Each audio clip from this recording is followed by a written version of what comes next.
Welcome to the Learning to Die podcast. I'm Ian Doonican. And I'm Ciaran O'Regan. How do I live when I know I must die? We explore areas of philosophy, psychology, martial arts, culture, existential risk, history, society, religion, science, and anything else that seems of interest and relevance to answering that question. We can only hope that some of what we learn might be of benefit to you too. Namaste, sapiens.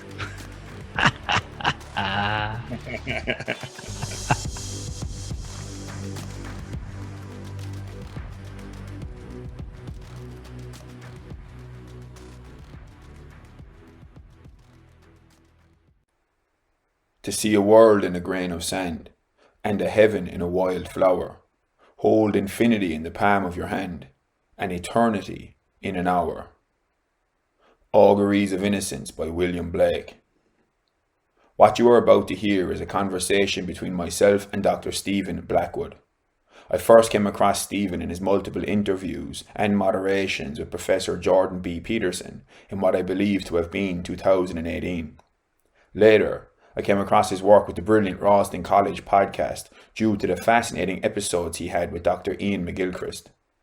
The Ralston College podcast quickly became one of my favourites due to the compassionately earnest and genuinely exploratory space that Stephen facilitates for his wonderful guests to express their thoughts on many areas of the utmost significance to our cultural moment.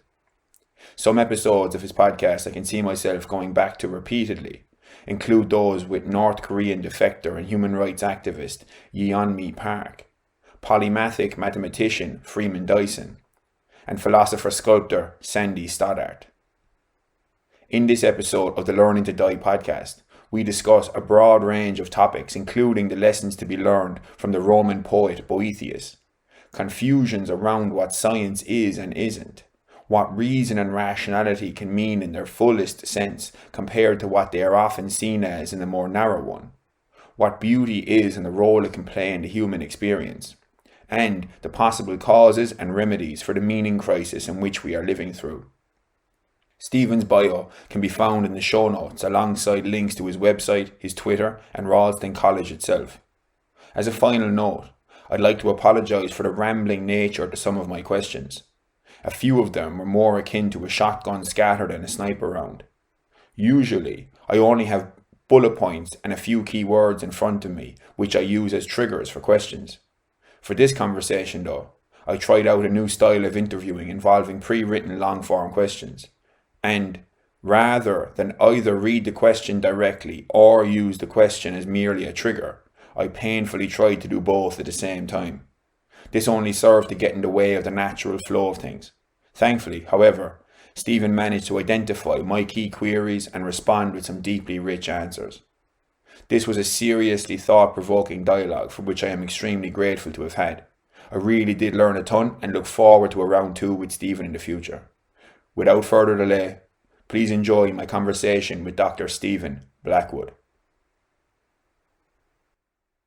Brilliant. So one thing I actually wanted to start with and was I was very curious about this because of listening to your podcast and various interviews that you've done yourself and hearing about the breadth of your interests and the things that you've been, the different avenues that you followed interest-wise. I was curious as to why it was that Boethius struck a chord with you out of all the classics and out of all the things that you've written a book about Boethius and his work. So I was wondering, what was it about Boethius that resonated such that out of anything you could have written about, his work, the Consolations, was of such importance? So wonderful question.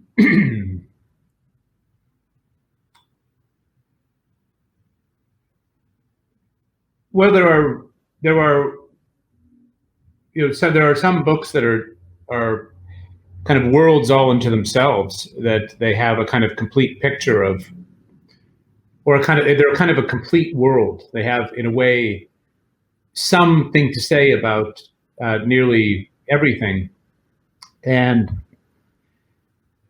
So I think one of the reasons I was able to stay with Boethius, and in particular with his Consolation of Philosophy, which maybe we'll say a little bit about just for your listeners who don't perhaps haven't heard of Boethius' Consolation of Philosophy.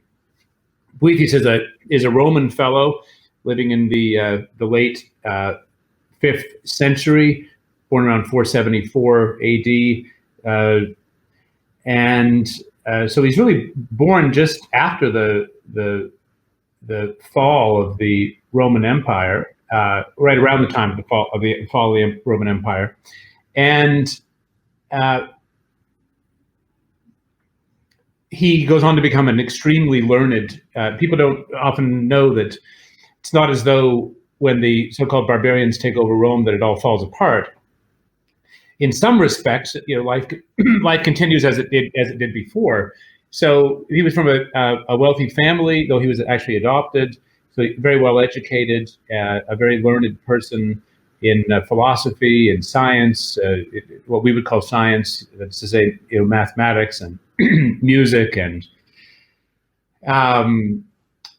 he's a great poet, and so on and so forth. Anyway, he sets as, well, let's put it this way. Wiethius realizes that the humanistic learning that underlay the Roman Empire is being lost. And this has partly to do, in his view, I think, with the loss of the Greek language. Greek had been fluently spoken throughout all of the Roman Empire, partly certainly by the aristocracy, but also by many others. Anyway, the point is that Greek learning had been very much alive for the whole history of what we think of as Rome, and Boethius sees that this is being lost, and so in an effort to preserve, you might say, the intellectual, spiritual, conceptual foundations of that culture, he sets about to translate into Latin a number of key works from the Greeks. And so he undertakes this effort. He's going on doing this for many years, but then he rises quite high in the civil government in Rome. He becomes the Magister Officiorum. Both of his sons are elevated to being consuls. He's about as high as you could get. He's got money. He's got wealth, fame, education, family, prestige, and then it all falls apart. He's accused of treason by the king, by Theodoric, and he's put under arrest. And at the end of that year, he is, by the accounts that we have, brutally executed. And so that is, in one sense, the end of Boethius. This man who had hoped that, and then of course you need to know that of course it's not very long after that really Rome is finished. That the empire collapses in a pretty complete way, and we enter into this very tumultuous period in Western history. What people call later the Dark Ages isn't quite true, but there is a period for some time it's extremely unstable for at least a few hundred years. And so in a way, Boethius it's at the end of this long period of, it might seem like it was really at the end of a period of a couple of thousand years of development going back to the Mediterranean, certainly 1,000 to 2,000 years, depending on how you're counting. And then it's all over. And so here, this man who had this great figure of learning, who had these hopes, I think, for what we would call a kind of renaissance, a kind of reshoring up of the foundations of culture. In fact, it really was over. Except, in another sense, it wasn't over. And there's a very beautiful side to Boethius's life, which is just before his death, while he is imprisoned, he writes a book that's of a very different character to the other books that he had written, which were translations and some of them quite technical. If you look at his De Musica, for example, it is not an easy book to get through. It's filled with ratios and mathematical language. It's not an easy work. Same with his others, his logical works, for example. But then when he's in prison, he writes a book of a totally different character. It's called The Consolation of Philosophy. And in that, a woman named Philosophy comes down to comfort a prisoner, you might say played by Boethius himself. And there's just this absolutely exquisite dialogue, this dramatic dialogue between this woman who's a personification of, let's say, wisdom, philosophia, the love of wisdom, of course, what philosophy means, and she's named Philosophy. And she comes and she comforts him with song, with poetry, with arguments that recollect him to himself and to a deep self-knowledge and a reconnection within himself of that which cannot be taken away by external circumstances. So that's just a little history about the Consolation of Philosophy, and it's important to know that though we don't have much record of it for a couple hundred years, a couple hundred years, by the way, like that's a long time for your book not to have much record of it. But then it goes on to become one of the most copied works of literature for 1,000 years. I mean, it's like one of the books for 1,000 years, essentially, that anyone who could read had read. 1,000 years is a long time to be on a bestseller list, and then you've got to ask, well, why is that? And I think this comes around to giving a simple answer to your simple but penetrating question: why the Consolation of Philosophy? And I think I will simply say that I had two teachers whose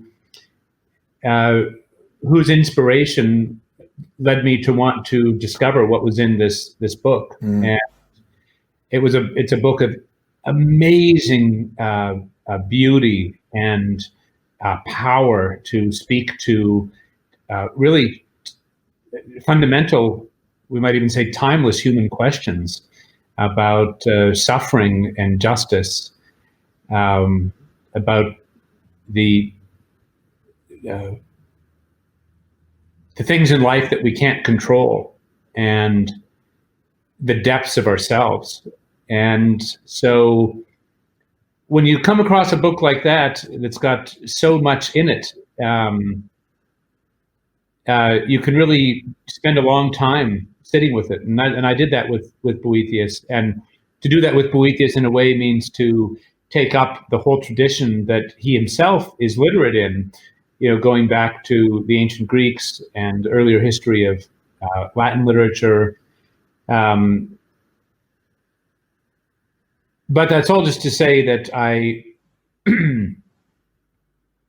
well, let me put it this way. I think it's important with a figure like Boethius, and I would invite all of your listeners to just, go into a used bookstore or onto the internet or whatever and pick up a copy of Boethius's Consolation of Philosophy, and just read it. And I'd especially recommend it to people who might be in hard times. I once gave a copy to a friend of mine who had been diagnosed with a terminal cancer, and she died a couple of years ago, I'm sorry to say.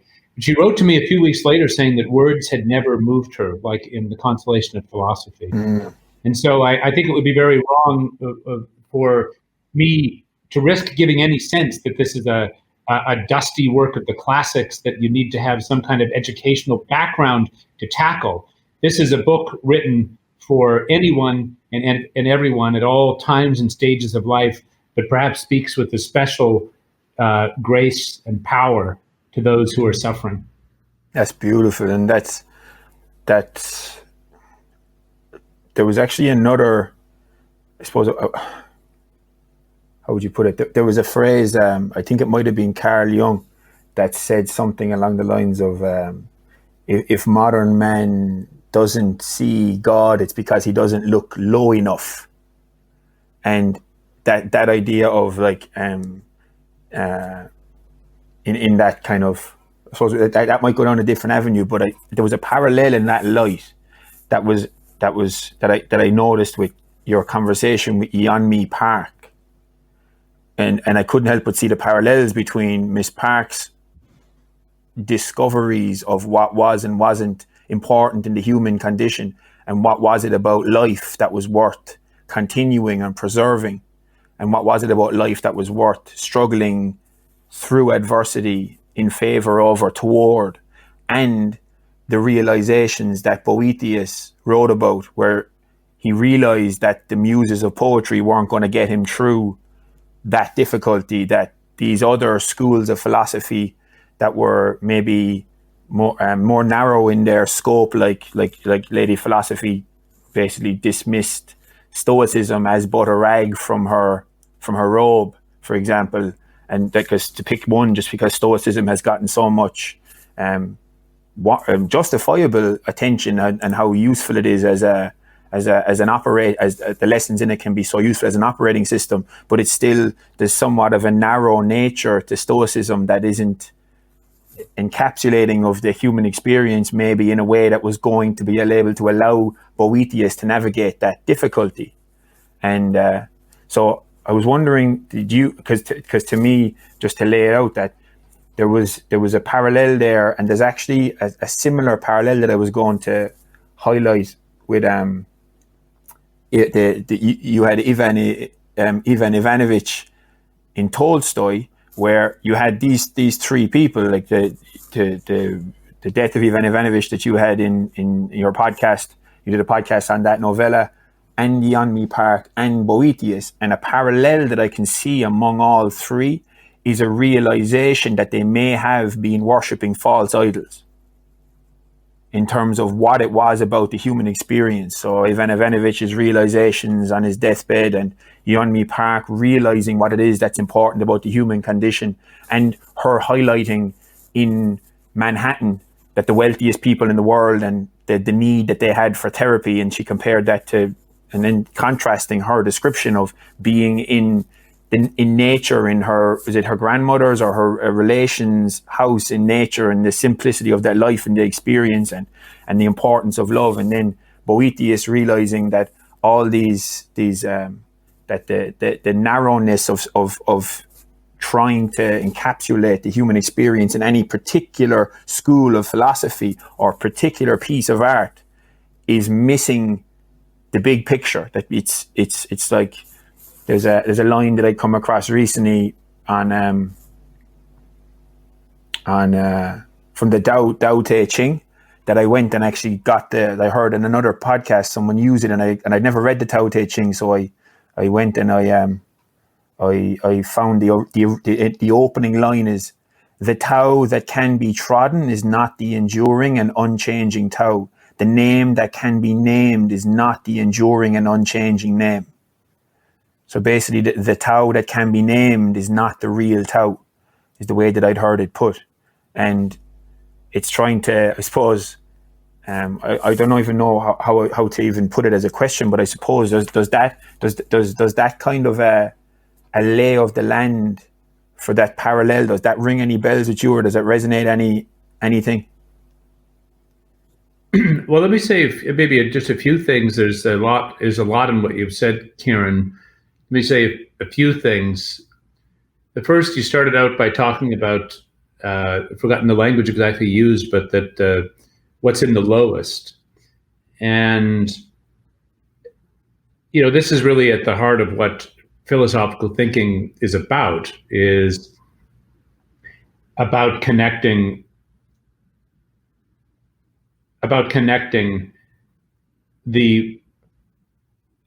let's call it the movement of things, the movement of time and change, and the particularity and complexity of our lives, with some stable order, to connect them with a stable order. This is worked out early in Greek philosophy, or at least they get their head around the problem, the relation between what is stable and unmoving, and what is the whole realm of time and change. And this philosophical question is at the heart of what it means to be human. Whether one answer to that question is that we only know in glimpses, that we just snatch a moment here and snatch a moment there, and the rest of life is just incommensurable, incoherent, unreconstructed, unknowable mess. Mm-hmm.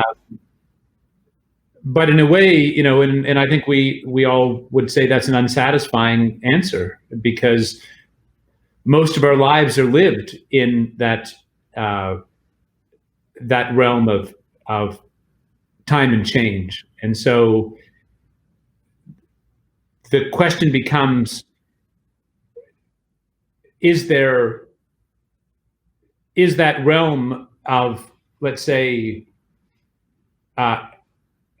what's knowable, does that actually take up all of our human experience? And the Western answer to that question in the West is largely yes. I mean, that's what that's certainly what is that's what the direction of Greek philosophy is, moving in that direction. You see that in the coherent, you might say, conversation between, say, Athena and Odysseus in the Odyssey. You see it all through the meditations of the works of Plato and Aristotle, for example. Although it needs to be said that they also see a sense in which those worlds fall apart. Aristotle, at the end of the Ethics, says that very clearly. And yet, the way in which they come together, that there's a commensurate or a possible conversation between, the realm in which we live and that, let's say, stable realm, or what the Greeks would say the realm of the gods. The sense that there's a connection there, I mean, that in a way is radicalized by what the Christians consider the Christian revelation of the incarnation of Christ, that the highest is in the lowest, and that there is, you might say, a total coherence between the finite and infinite. And so there is nowhere there is no depth of finitude that itself does not open into a horizon of coherence and infinitude. And that's a hard philosophical way of putting something, but I think it's important to get the language before us, because, a lot is at stake in this, right? I mean, can we make sense of suffering or not? And if we can, then what it means is that suffering is not simply a negation or a zero-sum loss, but that perhaps there's a recovery of that very negation that leads to a deeper kind, a still more substantial relation to what's real. And I think it's very wrong to state that as a kind of blanket principle that then thinks that you can kind of collapse our experience into some kind of goodness. Our suffering, well, it's all fine, or it's all no. I mean, it's fundamentally important that we not undermine the integrity of our actual experience. But I think what one sees in, for example, talking with someone like Yeonmi Park,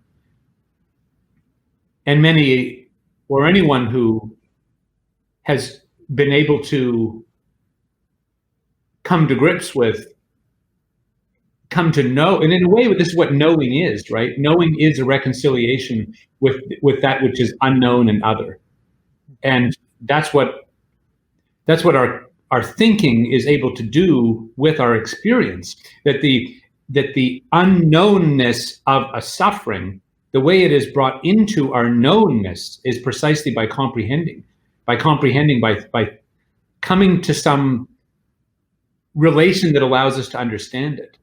And what I'm suggesting is that is possible, reveals something to us about what the nature of reality is, that it is that there is a coherent logos. There is a logos to ourselves and to life itself. Mm. Yeah, that's that. It's and as you said, it's the question. It's that attempt to reconcile the finite and the infinite. It's that and then trying to narrow it down. Like there's a quote that I had in here that I went to include as part of a question, but it's from Eugene Gendlin, and the quote goes, "Experience is a myriad richness. We think more than we can say. We feel more than we can think. We live more than we can feel. And there is much more still." And I think it might have been. I might have come across that initially, actually, in an Ian McGilchrist lecture. And what you were saying there about the totality and our attempt, especially in the West, to come to know everything in a categorizable way, in a way that's this is this and this is that and this is separate to this and this is a mechanistic sense like that, as if it's possible to grasp everything in that sense, and worse, like, and not that, and of course it may very well be a possibility that what way have I heard it put before? You know, it may very well be the case that the supernatural is just the natural not yet explained, is a way that I've heard it or I've come across it put before. And if that's the case, then that's totally fine as it is. But this the kind of the arrogance that comes with a kind of how would you put it? I think this actually brings me on to a question. It might be a better way to put it like this. And this is a really big question. It's one of the main ones I wanted to touch on, and it kind of relates to this, and which is, so the Western Enlightenment, and I'm definitely open to be corrected, is what David Deutsch, this Oxford physicist, called it the beginning of infinity in a book of the same name, and which I really liked, and it was really powerful. And I'm very interested in the philosophy of science and the what science is and what science isn't. And the Western Enlightenment, to me, from my understanding, was a double-edged sword, in that it simultaneously cut away kind of dogmatic shackles that were holding down or chaining down human rationality and reason, but at the same time, the same sweep of that sword also cut out kind of what I could think of as like a God-shaped hole in the human condition, which was I could think, to use kind of like David Hume's language, of is and ought, is that it gave us an ability, a really powerful ability, to use skepticism basically in an increasingly free and open manner without fear of persecution. The ability to use skeptical interrogation and ruthless skeptical interrogation of all knowledge and all premises. And it allowed us to do that, to then allow us to identify what is in an increasingly effective manner. But what it also did was it unshackled us from the ought as well.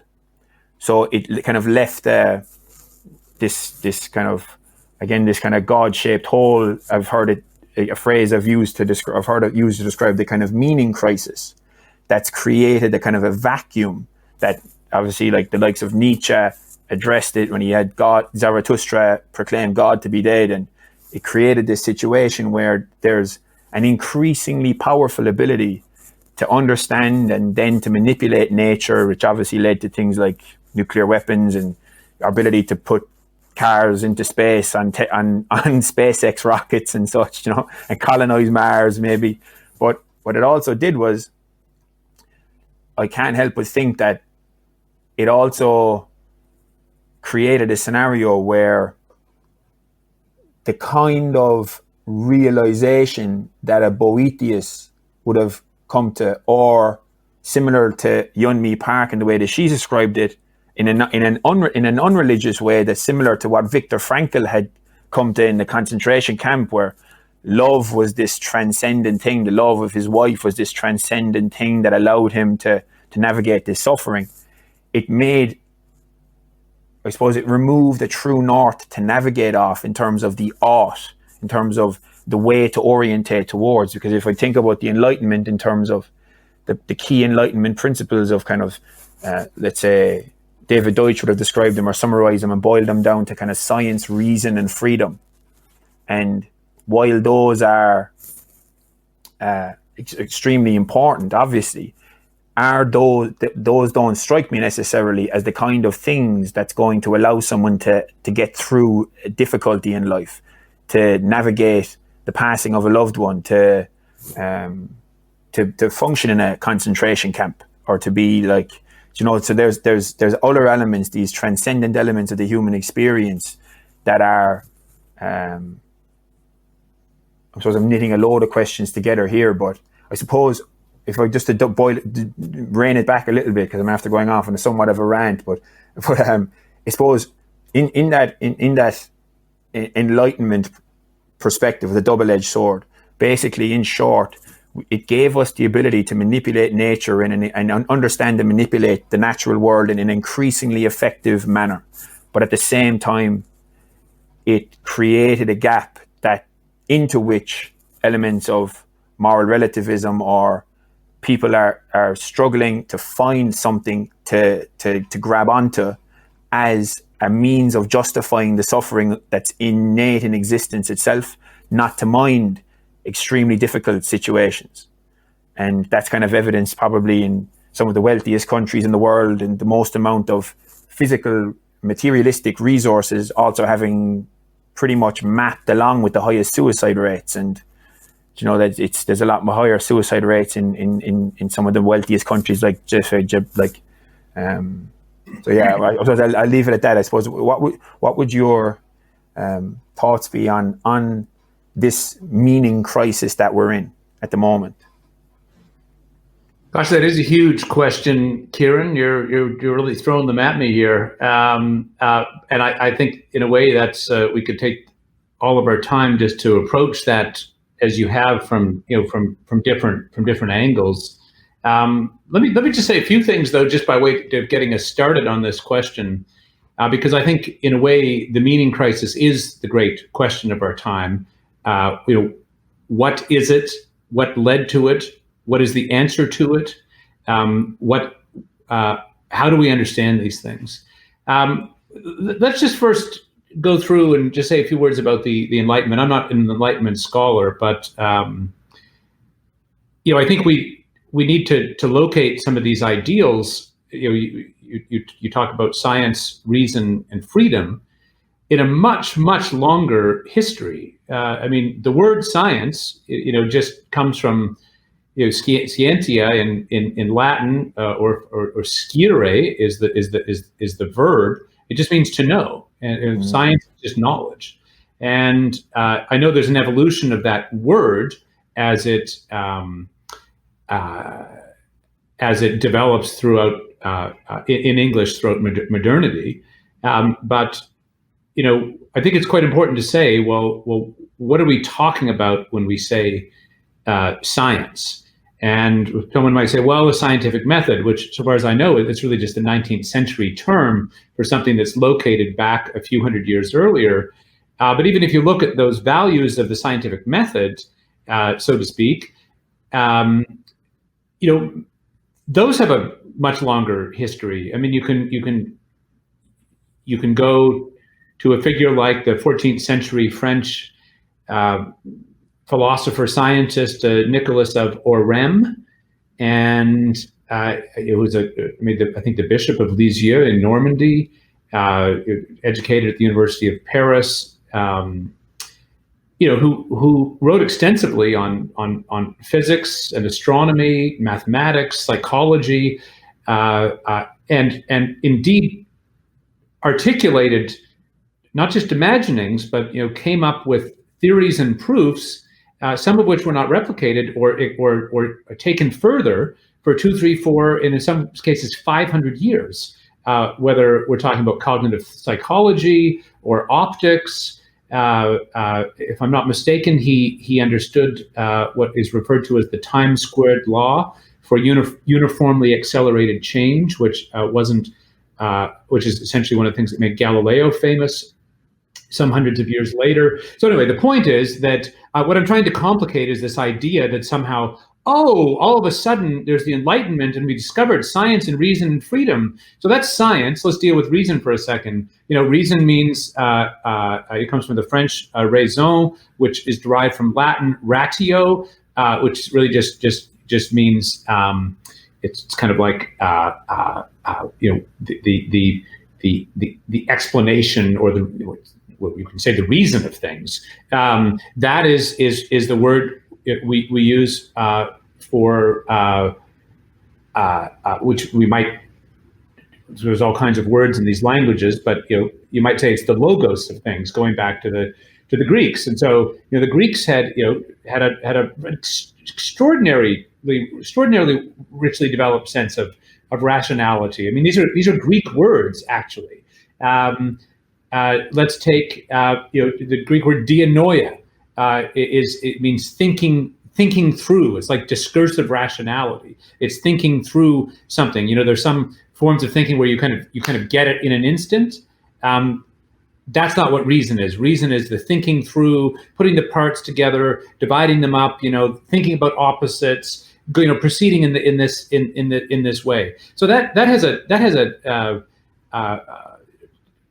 that form of thought is clearly goes back to. I mean, you could say it goes back to Homer. I mean, Homer is just the culmination of a literary epic poetic tradition that had already been going for hundreds of years. So I think one has to say, well, what do we mean when we use these words? What is reason? You might say, well, reason is just our capacity to think through, our thinking through that connects with something that is not merely a creation of our subjectivity. There's a reality to thinking. So it's a mediation of our subjectivity and, let's say, reality more broadly. And then let's take freedom. I mean, likewise, going back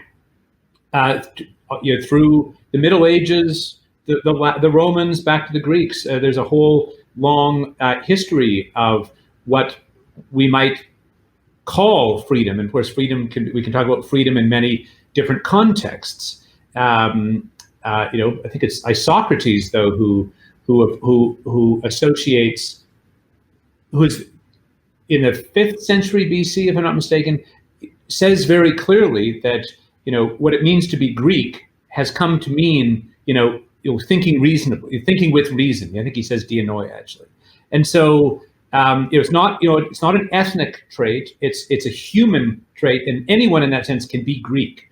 And I'm not trying to romanticize this and suggest that the Greeks had a fully developed sense of modern freedom, which even today, in a certain sense, is being worked out in deeper and, we hope, more complete ways.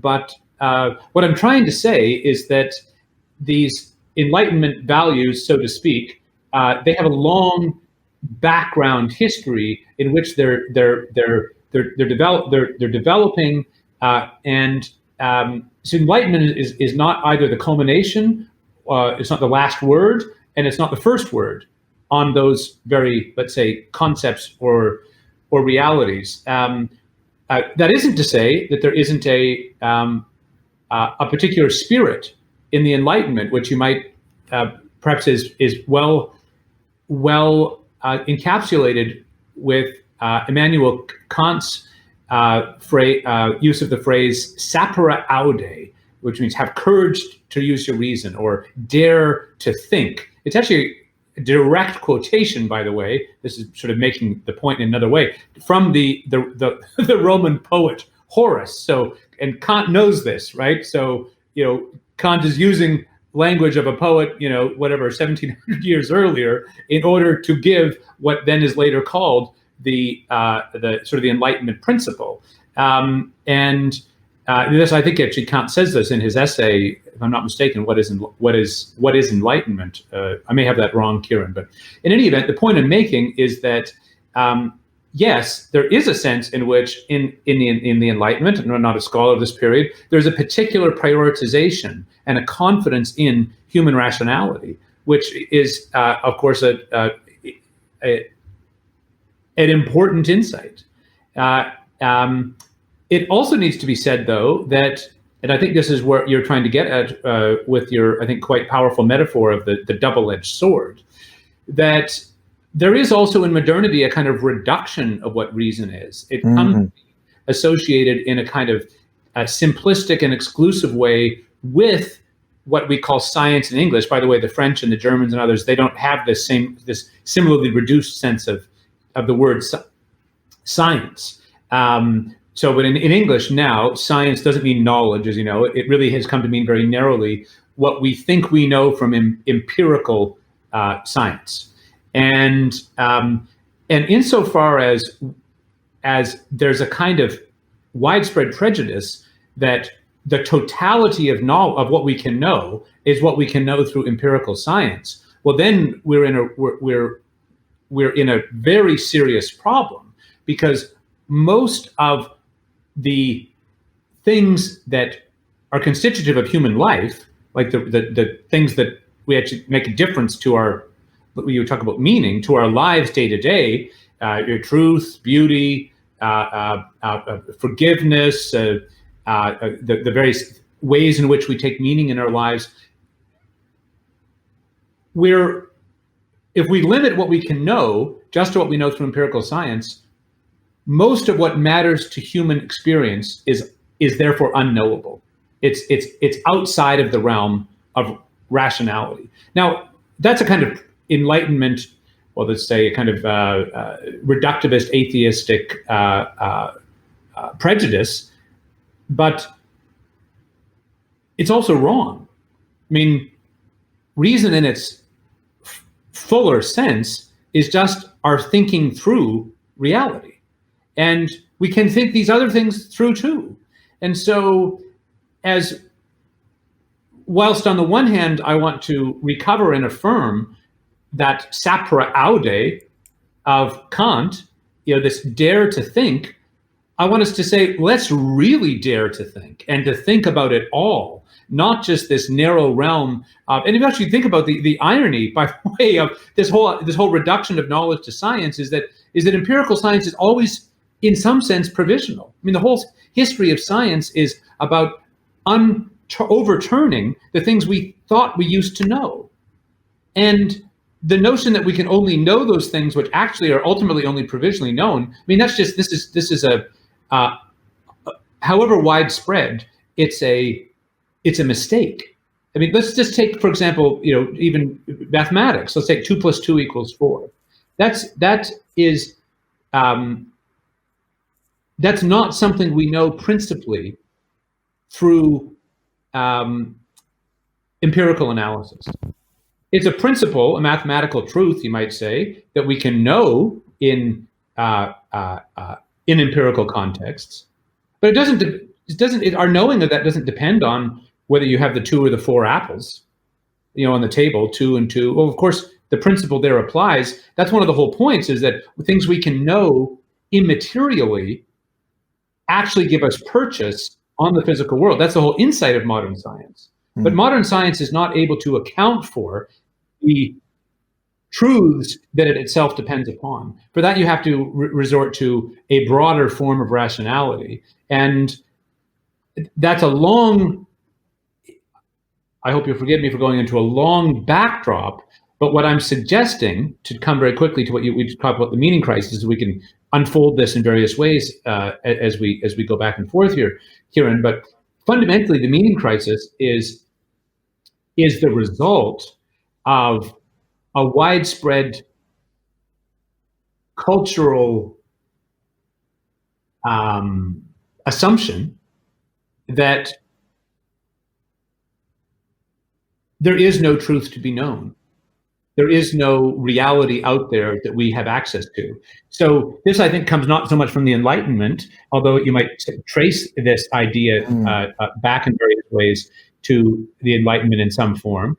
But it really is the I would say it comes more clearly out of the work of figures like Karl Marx, in which what you have is a denial of any reality to a transcendent realm, to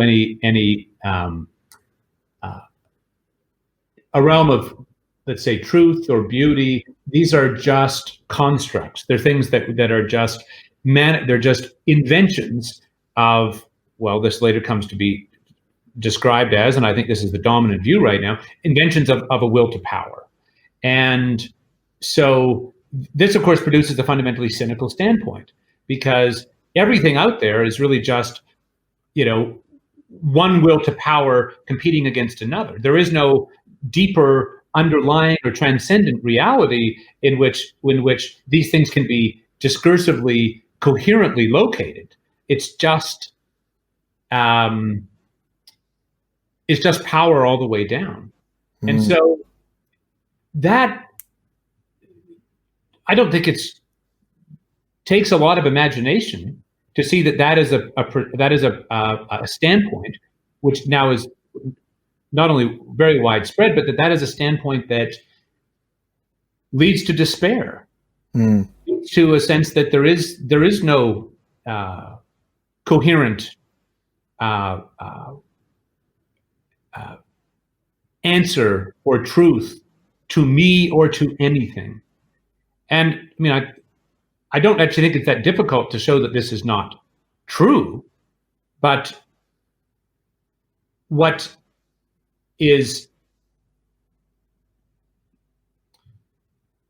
we're faced with right now is the consequences of our institutions of education and culture acting as if that is so for many, many decades. And that has produced a world that is not fit for human habitation, in which human beings cannot fundamentally flourish, in which their own logos, their own hardwired ability to locate themselves in a larger picture is suppressed and denied.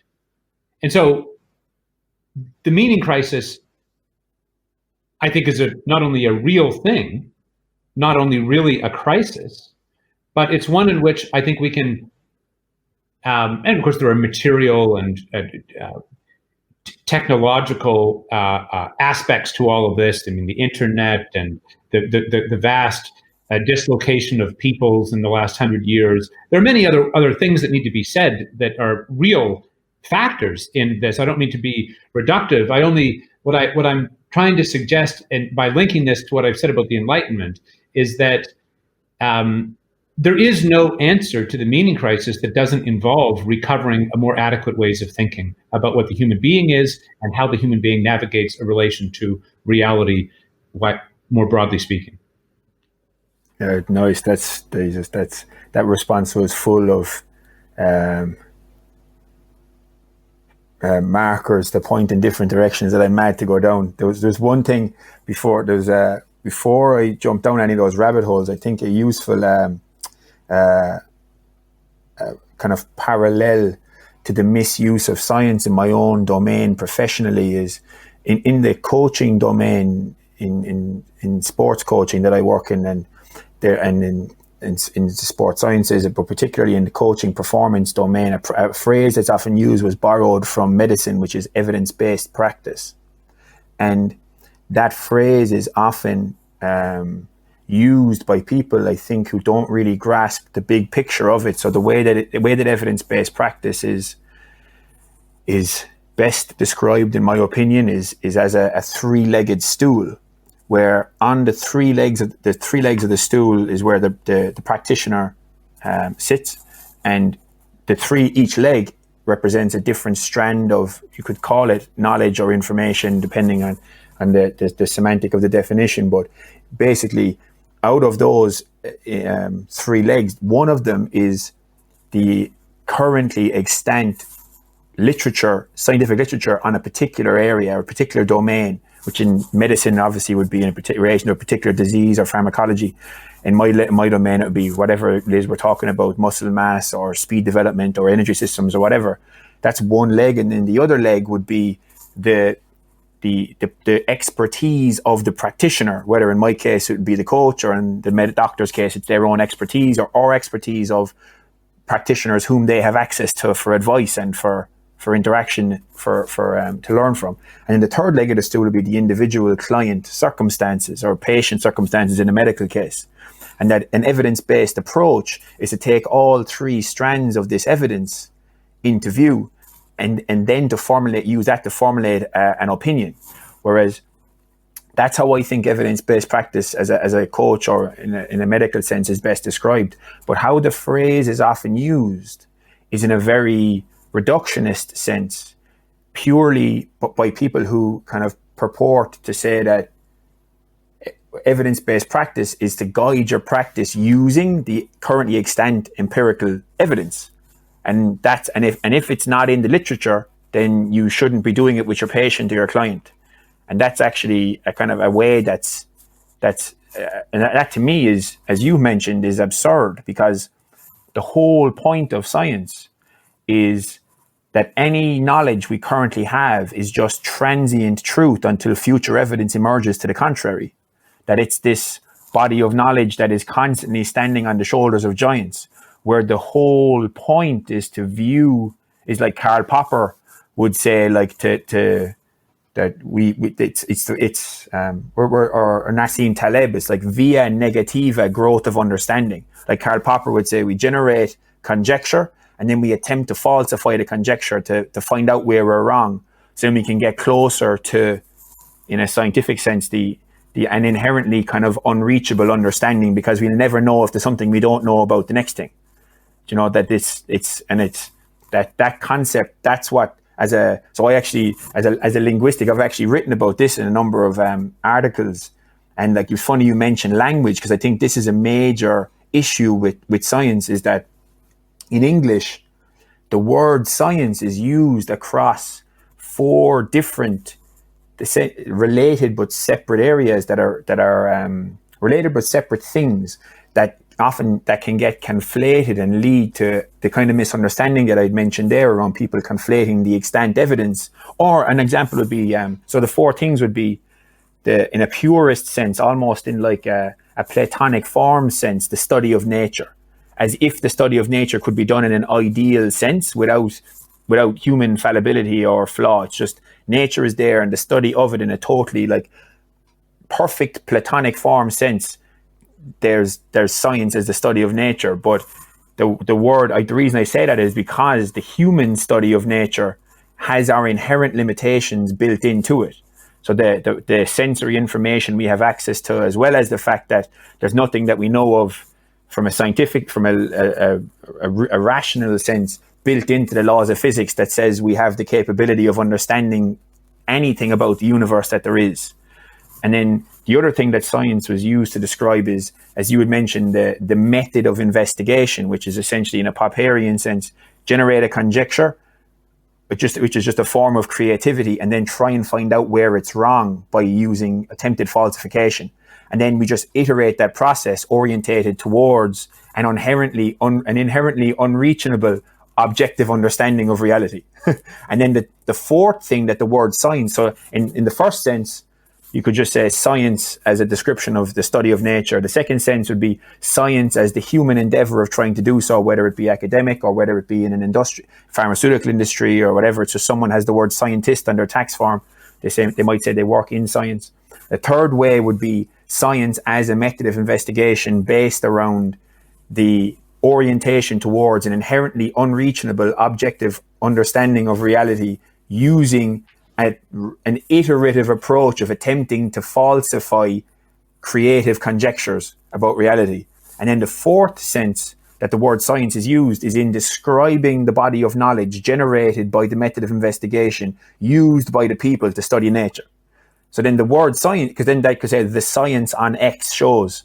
And I think that has led, I think those conflations, because you have it now with, say, with in recent months with it's from the start really with the pandemic, is you have all across the world, you have certain politicians throwing science itself under the bus by blaming what they're saying as we're relying on the science in our decision making, or and in that sense. But what do they mean by the science? Do they mean the science, all of the body of knowledge that's currently available, or do they mean the body of knowledge, the aspects of the body of knowledge that currently fit their political or maybe economic aims, to fit their desire to either lock down or not lock down, for example?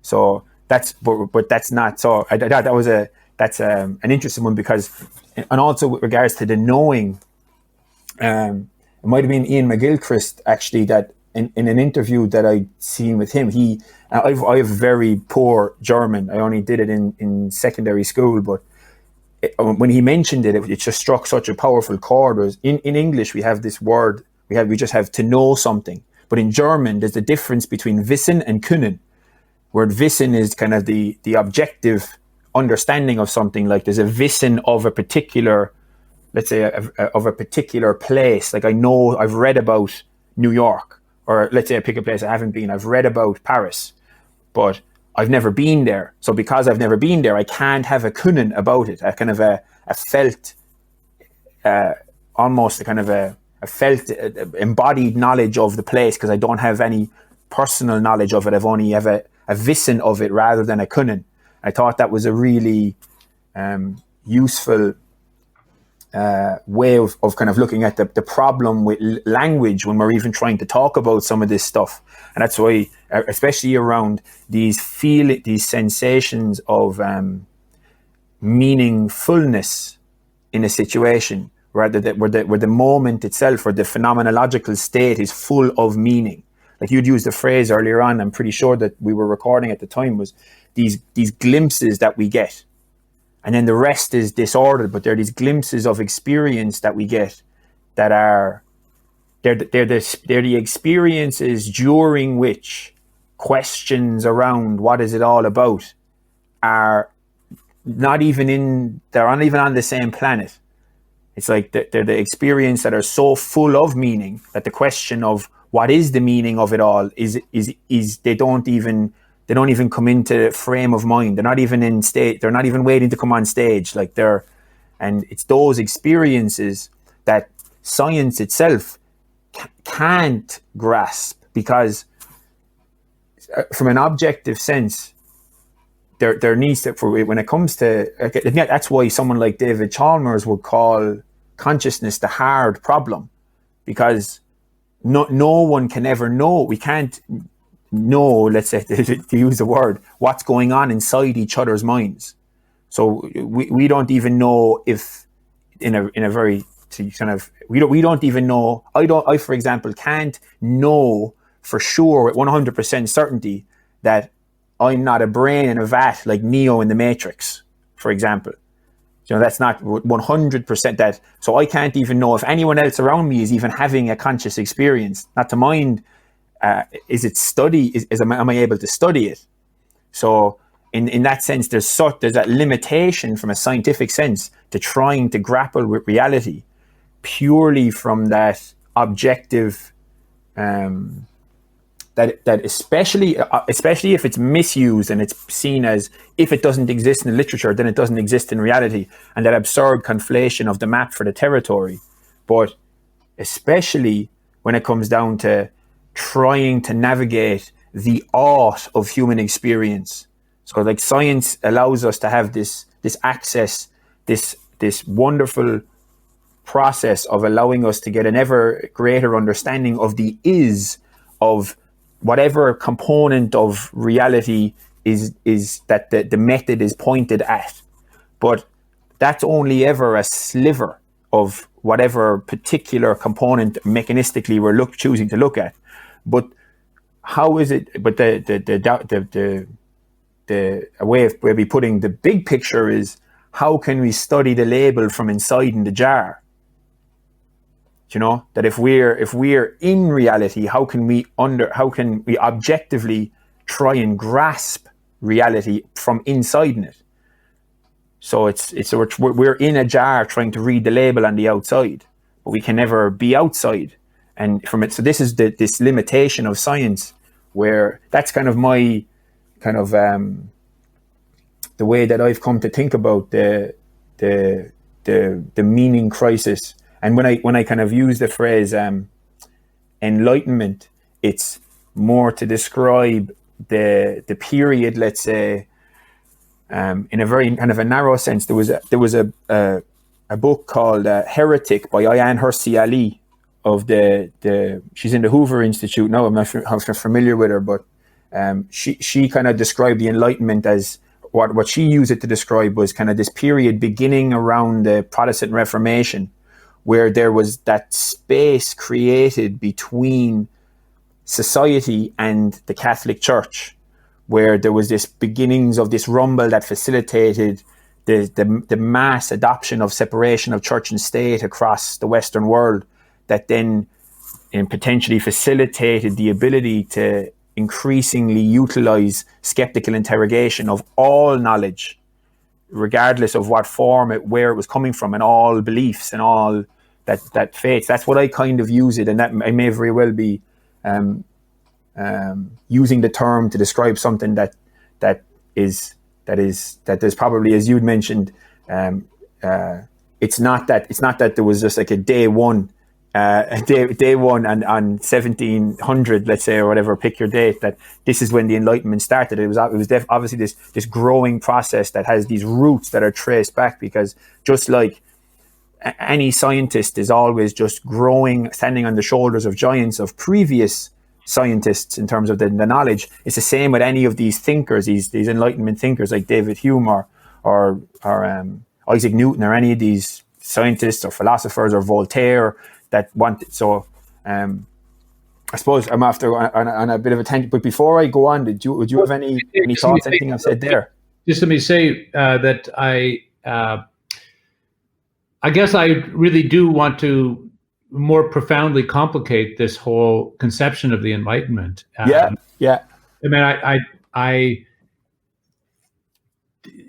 that's not to say there isn't a particular deepening of a kind of confidence in rationality, or a certain kind of rationality. It's not to say that we ought not to welcome the ways in which that there's a kind of deepening of the independence of rationality. But again, I mean, the whole notion of a sort of self-critical thinking, that goes back more than 2,000 years before then. I mean, the notion that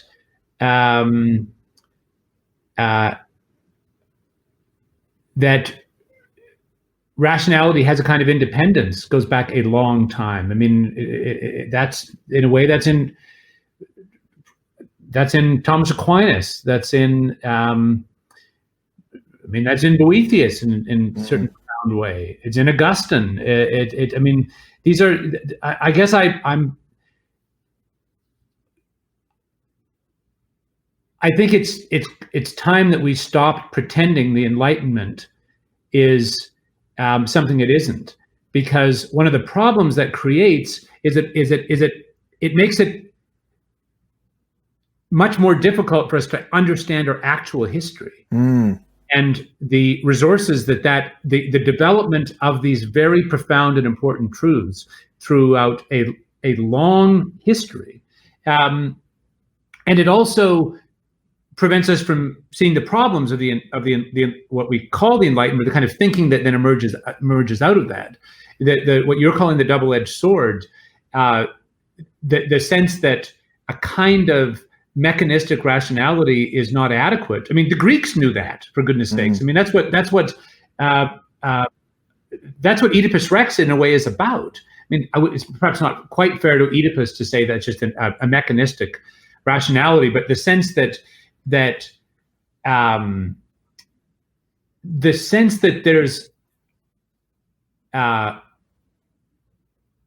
that a kind of hubris in relation to a rationality can go very wrong because precisely of what we're not seeing in that minute. It doesn't mean it's not real. It doesn't even mean it's not knowable by reason.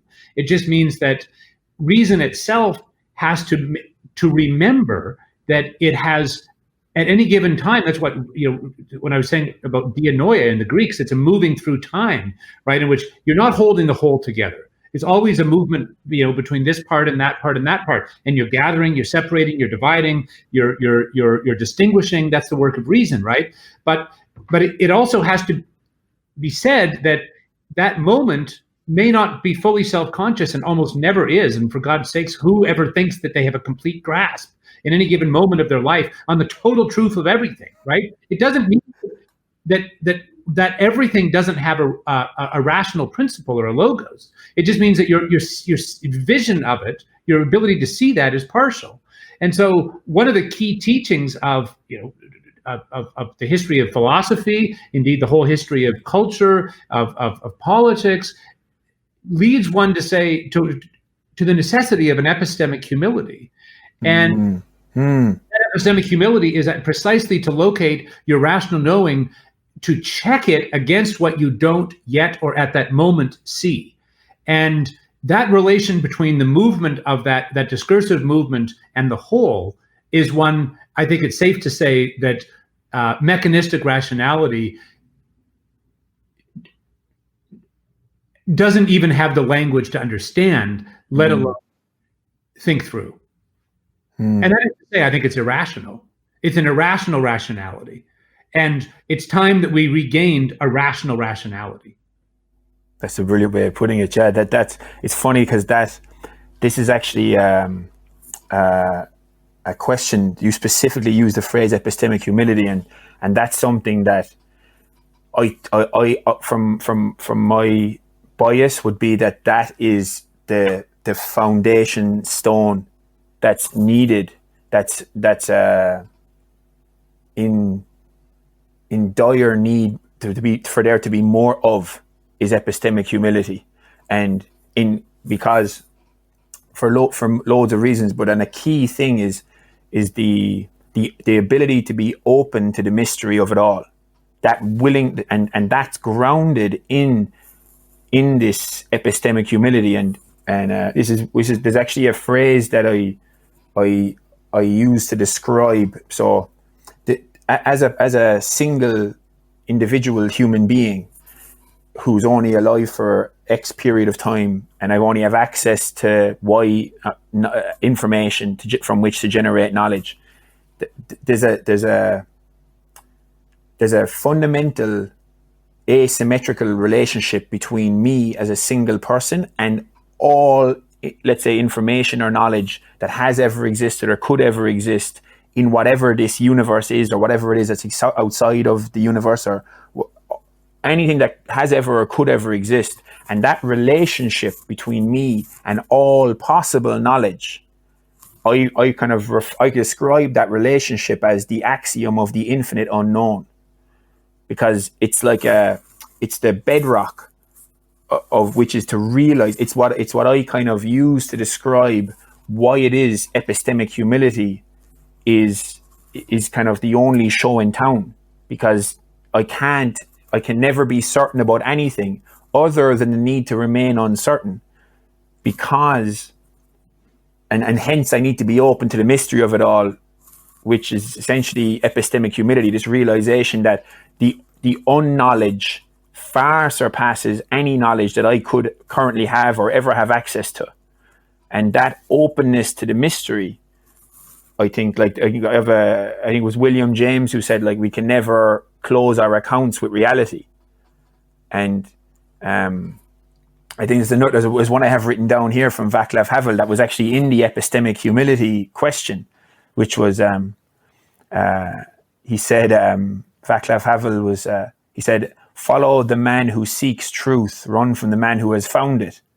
And I had that question on epistemic humility, on how do we maintain epistemic, or develop epistemic humility first of all, and then how do we maintain it when we have our tendencies seem to be towards latching on. I think in the opening of your Boethius lecture, I can't remember which Greek myth you were describing, but there was the narrative that it took was that one particular thing was put on a pedestal above everything else, and then it led to disaster.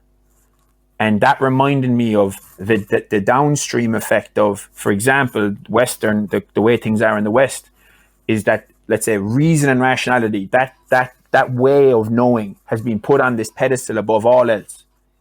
And as a result, we have this vacuum that's been filled in all these different ways, and created this potentially, these, like Jordan Peterson has talked about the moral relativism and kind of nihilism that's emerged, that's been created by this situation. So I suppose the question would be, how do we, firstly, I suppose, better develop epistemic humility, because I agree that it's of the utmost importance, and then how do we maintain it such that we don't grasp onto something as, like, for example, a particular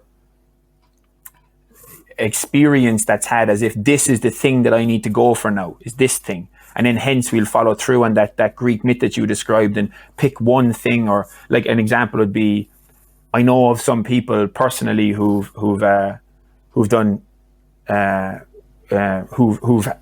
had very powerful experiences, let's say, with psychedelics, and then that becomes the new God, let's say. And that I know some people who are partaking that stuff quite a lot in a very healthy manner, or some people who have partaken in it a little bit and haven't, and have learned and taken some lessons and stopped. And I know of a few other people who it's become the thing that is, in a negative way, that has become, I suppose, it's become this thing on the pedestal, and that I've seen it be quite destructive for these people. And I suppose the question would be, how do we develop epistemic humility, and then how do we maintain it in the face of the seeming tendency that we have to gravitate towards putting something on a pedestal above all else? Well, there's a lot of great questions in there, Ciaran. The first thing I will say is that I don't think the fact that we can always attain fuller or deeper knowledge means that what we have isn't real, or that we should adopt a stance of ultimate skepticism, because I think that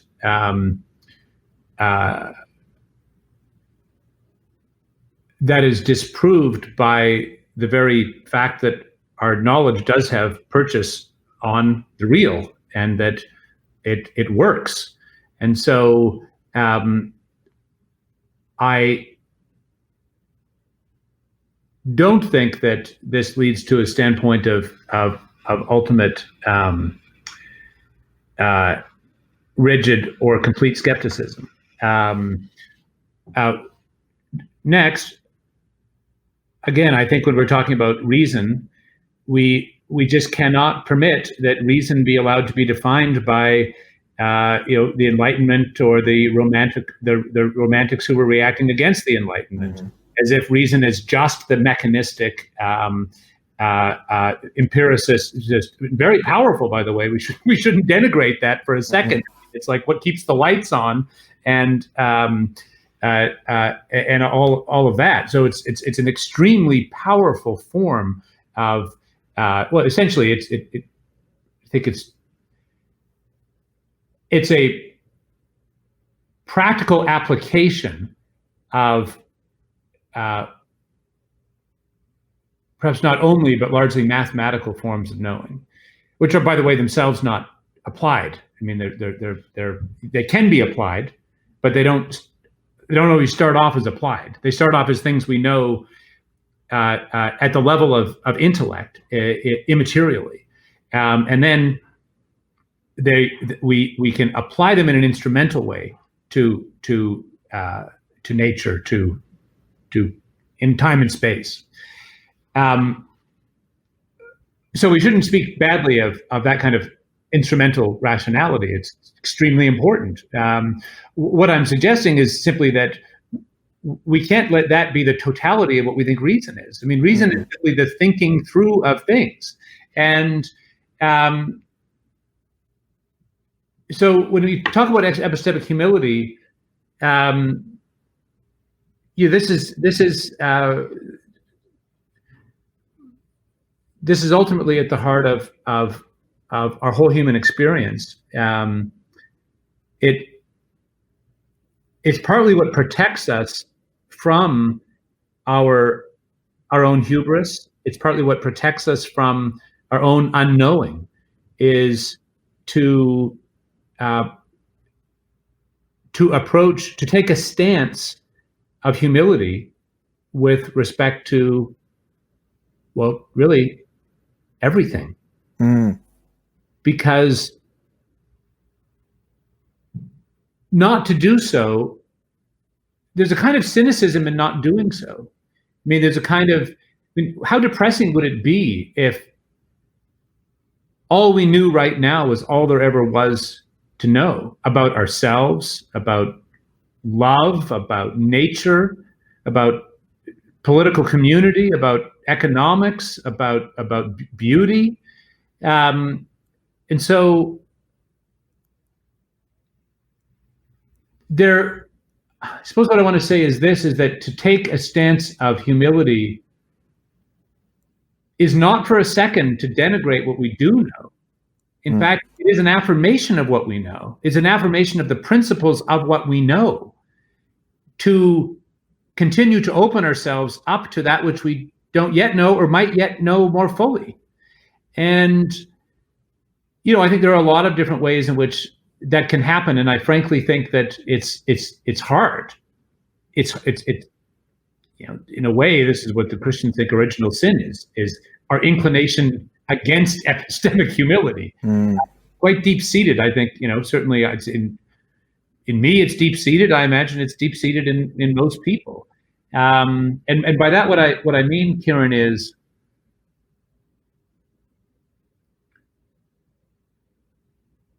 that the will to get your own way, the will to be right, the will to be strong, the will. These are things that left in a sort of unchecked way to their own devices can be destructive. And I think one of the crises of our moment is that we, this whole idea that we can't know truth, that we can't know anything about virtue. These are just, oppressive structures of, the Catholic Church or whatever the myth of the moment is. Bullshit, frankly. But I mean, where you're left with is a position that says the whole realm of human meaning in the moral life is unknowable. And one of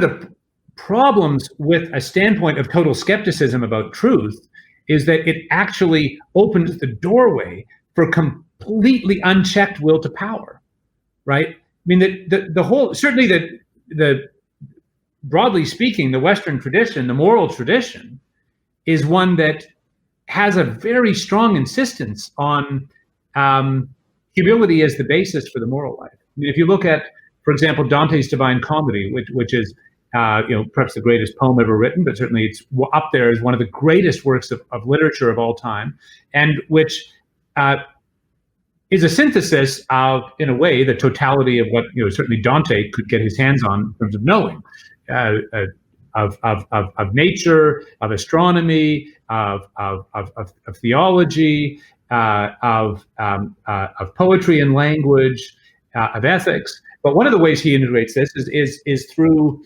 his recuperation of and beautiful account of Aristotelian ethics.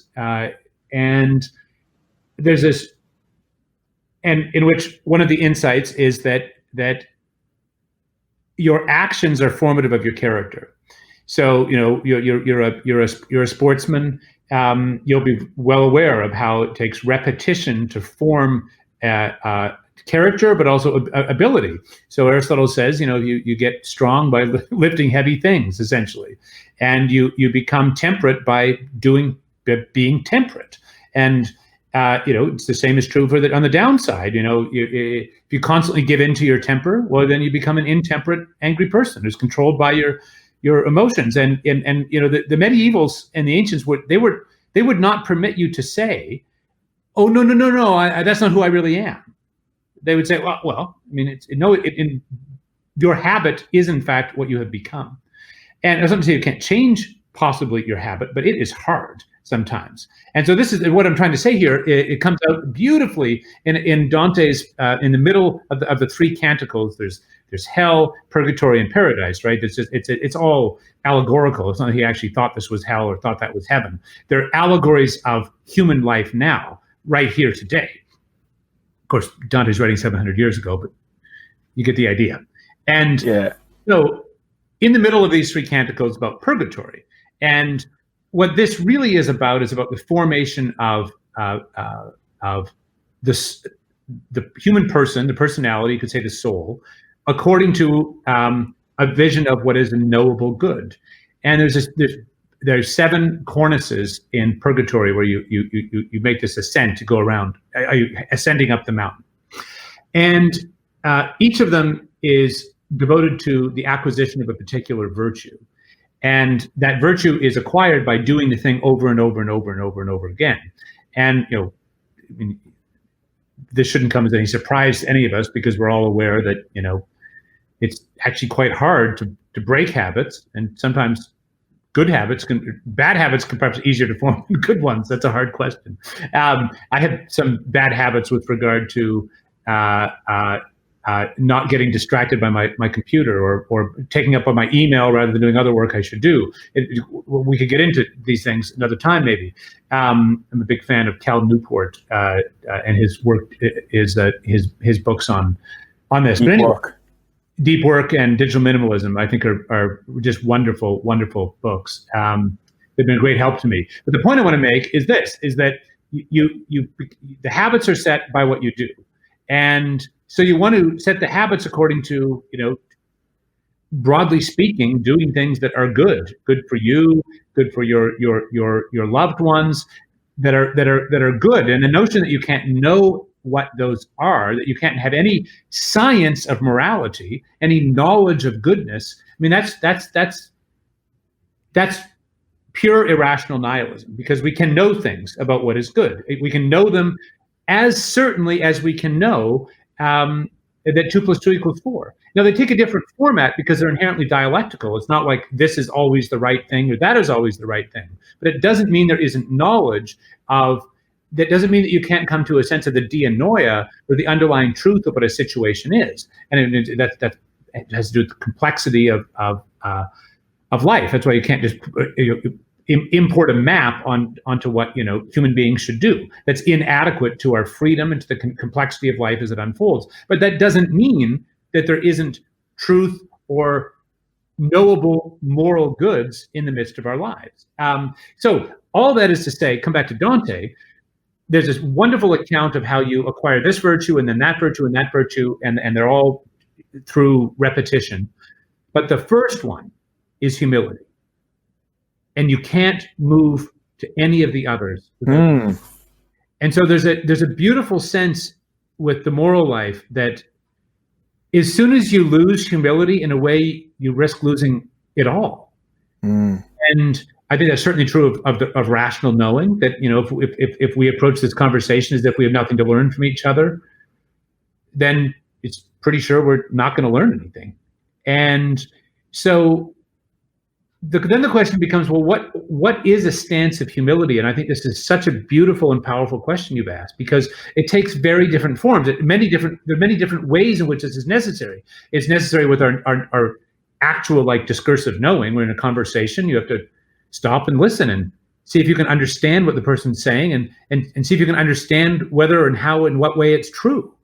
And that's true of any conversation of every conversation ever, all the time. I mean, it's a fundamental principle. You cannot be pro-reason and anti-humility. It doesn't work that way. You have to be both at once.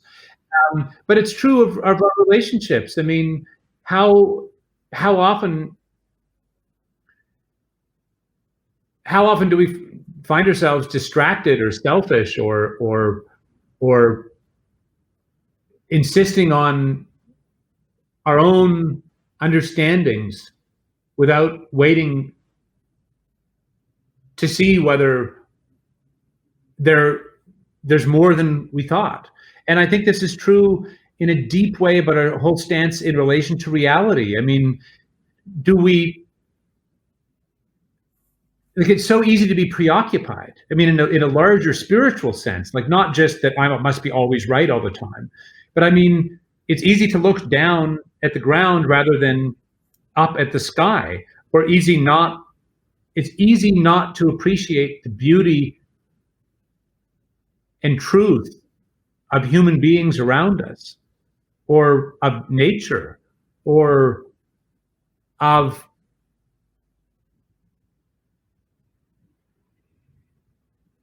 like, I think for me, it's a constant battle. I don't take I don't have any sense that like I'm anyone should look at to as a model for this, but it's a constant battle for me to realize, to try and have a stance in which I'm actually open. And just sit there with your arms in the air saying, okay, I'm open, I'm just going to be open all day. I mean, that doesn't work. So it has to do it because you have to, you got to make dinner and you go to work and take care of all the moving parts of life, right? We all have because there's a lot of them. But what I'm trying to say is how to have a habit of a kind of humility in relation to existence itself. Because surely that is at the heart, that is the key to also being able to receive what it has to give. That's beautiful. Yeah, that's because that's I wanna come on to ask you about.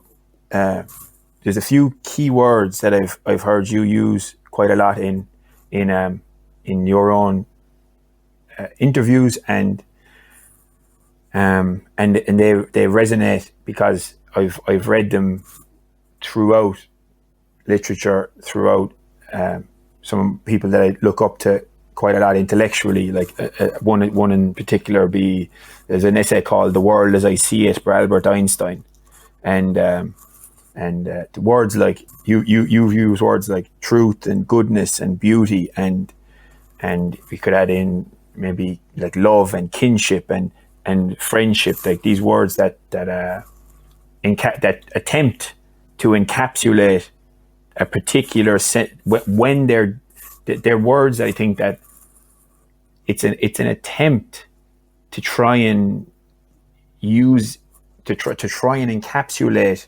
just trying to F the ineffable in terms of from an experiential sense. We try and use these words to articulate the inarticulatable sensation that we experience when we are, again, to try and use words to even start trying to use words to justify why we're using words. But before I went on to that, there's actually I want to ask you particularly about beauty, because it actually relates to something with science, but an example of this kind of epistemic arrogance, which obviously the inverse. I describe epistemic humility as the placing of the knowledge one does not have on a higher pedestal of importance than the knowledge which one does. And then the epistemic arrogance being the inverse then, which is the placing of knowledge one does have on a higher pedestal of importance than that which one does not. And I like the way you described it with reason and humility, because the way that reason is often used or thought of is it's used as a way of, in almost as a tool of combat, to use it to enforce what it is I know on reality or into someone else's worldview. It's used as a way of using my arguments to enforce my interpretation of reality onto reality itself or onto another person if it's a discussion. And a way that kind of certainty has manifested ideologically in two ways that are very similar is, let's say I don't think it was Marx himself that wrote about this, because you'd mentioned him earlier on, but Marxists, Karl Popper wrote about this in his books like Conjectures and Refutations, I'm pretty sure, maybe The Logic of Scientific Discovery, where he basically talked about one of the things that put him off Marxism, because he himself was a Marxist and communist himself until he was 19 or 20, I think, and then or until he was a teenager anyway. It mightn't have been that old. But what put him off was he actually came across so he would encounter these Marxists in Vienna, and he was doing some work with the poor, and he encountered these Marxists who he thought didn't actually care about the poor; they only cared about power. And one of the things that he didn't like about their behavior, because he could contrast it with the attitude of Albert Einstein, was when to use Marxist language, when the proletariat would refuse to revolt, the reason given for that is because they had false consciousness. So then it became an unfalsifiable premise. So that so in their sense, their theory of reality was true, was to them true regardless. Because either the revolt happened, the revolution happened, and the proletariat overthrew the bourgeoisie, capitalists, and then Marx was right all along, or they don't revolt, and in their interpretation, I don't think it was Marx that used this phrase, but in their interpretation, if they don't revolt, they have false consciousness, and they've essentially been brainwashed into being these subjugated commodities of labor that just do what they're told. So regardless of what happens, they're correct. And that kind of ideological worldview, as the 20th century showed us, it just leads to disaster, because as soon as that's maybe a different discussion, but a similar way that's represented today, and you've hinted to this on multiple occasions as regards to this culture war stuff is let's say the race is a huge topic at the moment, and some of the discussions or the rhetoric that's being used that I think is undermining legitimate claims to racial injustices are the kind of critical race theory, kind of derived interpretations, or postmodern kind of derived interpretations of reality purely as looking at the human condition as it relates to power differentials between groups. And then if that's the way you look at reality, then circular arguments, similarly to how Marx, I know in Douglas Murray's book, he wrote The Madness of Crowds, he has an entire chapter on the Marxist underpinnings of this stuff. And but if you look at reality like that, then you have to come up with arguments to justify your case, and no better way to do that is to create circular arguments like the Marxist false consciousness argument, which a modern interpretation or modern application of that same tool would be the, let's say, white privilege to white to white silence to white complicity circular, or white fragility circular thing, where white silence, or the kind of argument being, they kind of say, well, white silence is violence, so if you're not actively anti-racist, it makes you a racist. And then if I was to question that and say, well, I don't think I'm racist, or I don't think this person is racist, then the counter argument, similar to the Marxist false consciousness circular parallel, would be, well, that's only because you have white fragility and you're trying to protect your white privilege. So then it negates my opinion because of the inbuilt circular nature to the argument. And that's because those circular arguments arise because it's coming from a place of a dogmatic understanding of what reality is. And those kind of struck me throughout what you were saying there as kind of useful examples of describing what it is that happens when you close yourself off to the mystery of reality itself by attaching a rigid narrative in its description in an attempt to describe it. So before I move on, would you have any thoughts on that? Well, you'll certainly. There are hard questions here. I think your sense of the circularity is very important. One of the reasons this is difficult, of course, is that it's quite possible that we could. The whole direction of travel of our conversation is to say there are things that we've not yet seen about ourselves, right? And so it's quite possible that we could have assumptions or views that we don't know that we have, and that's partly where the power of that standpoint comes from, because that's actually true. That's what the epistemic humility is meant to allow us to see. It is ways in which we were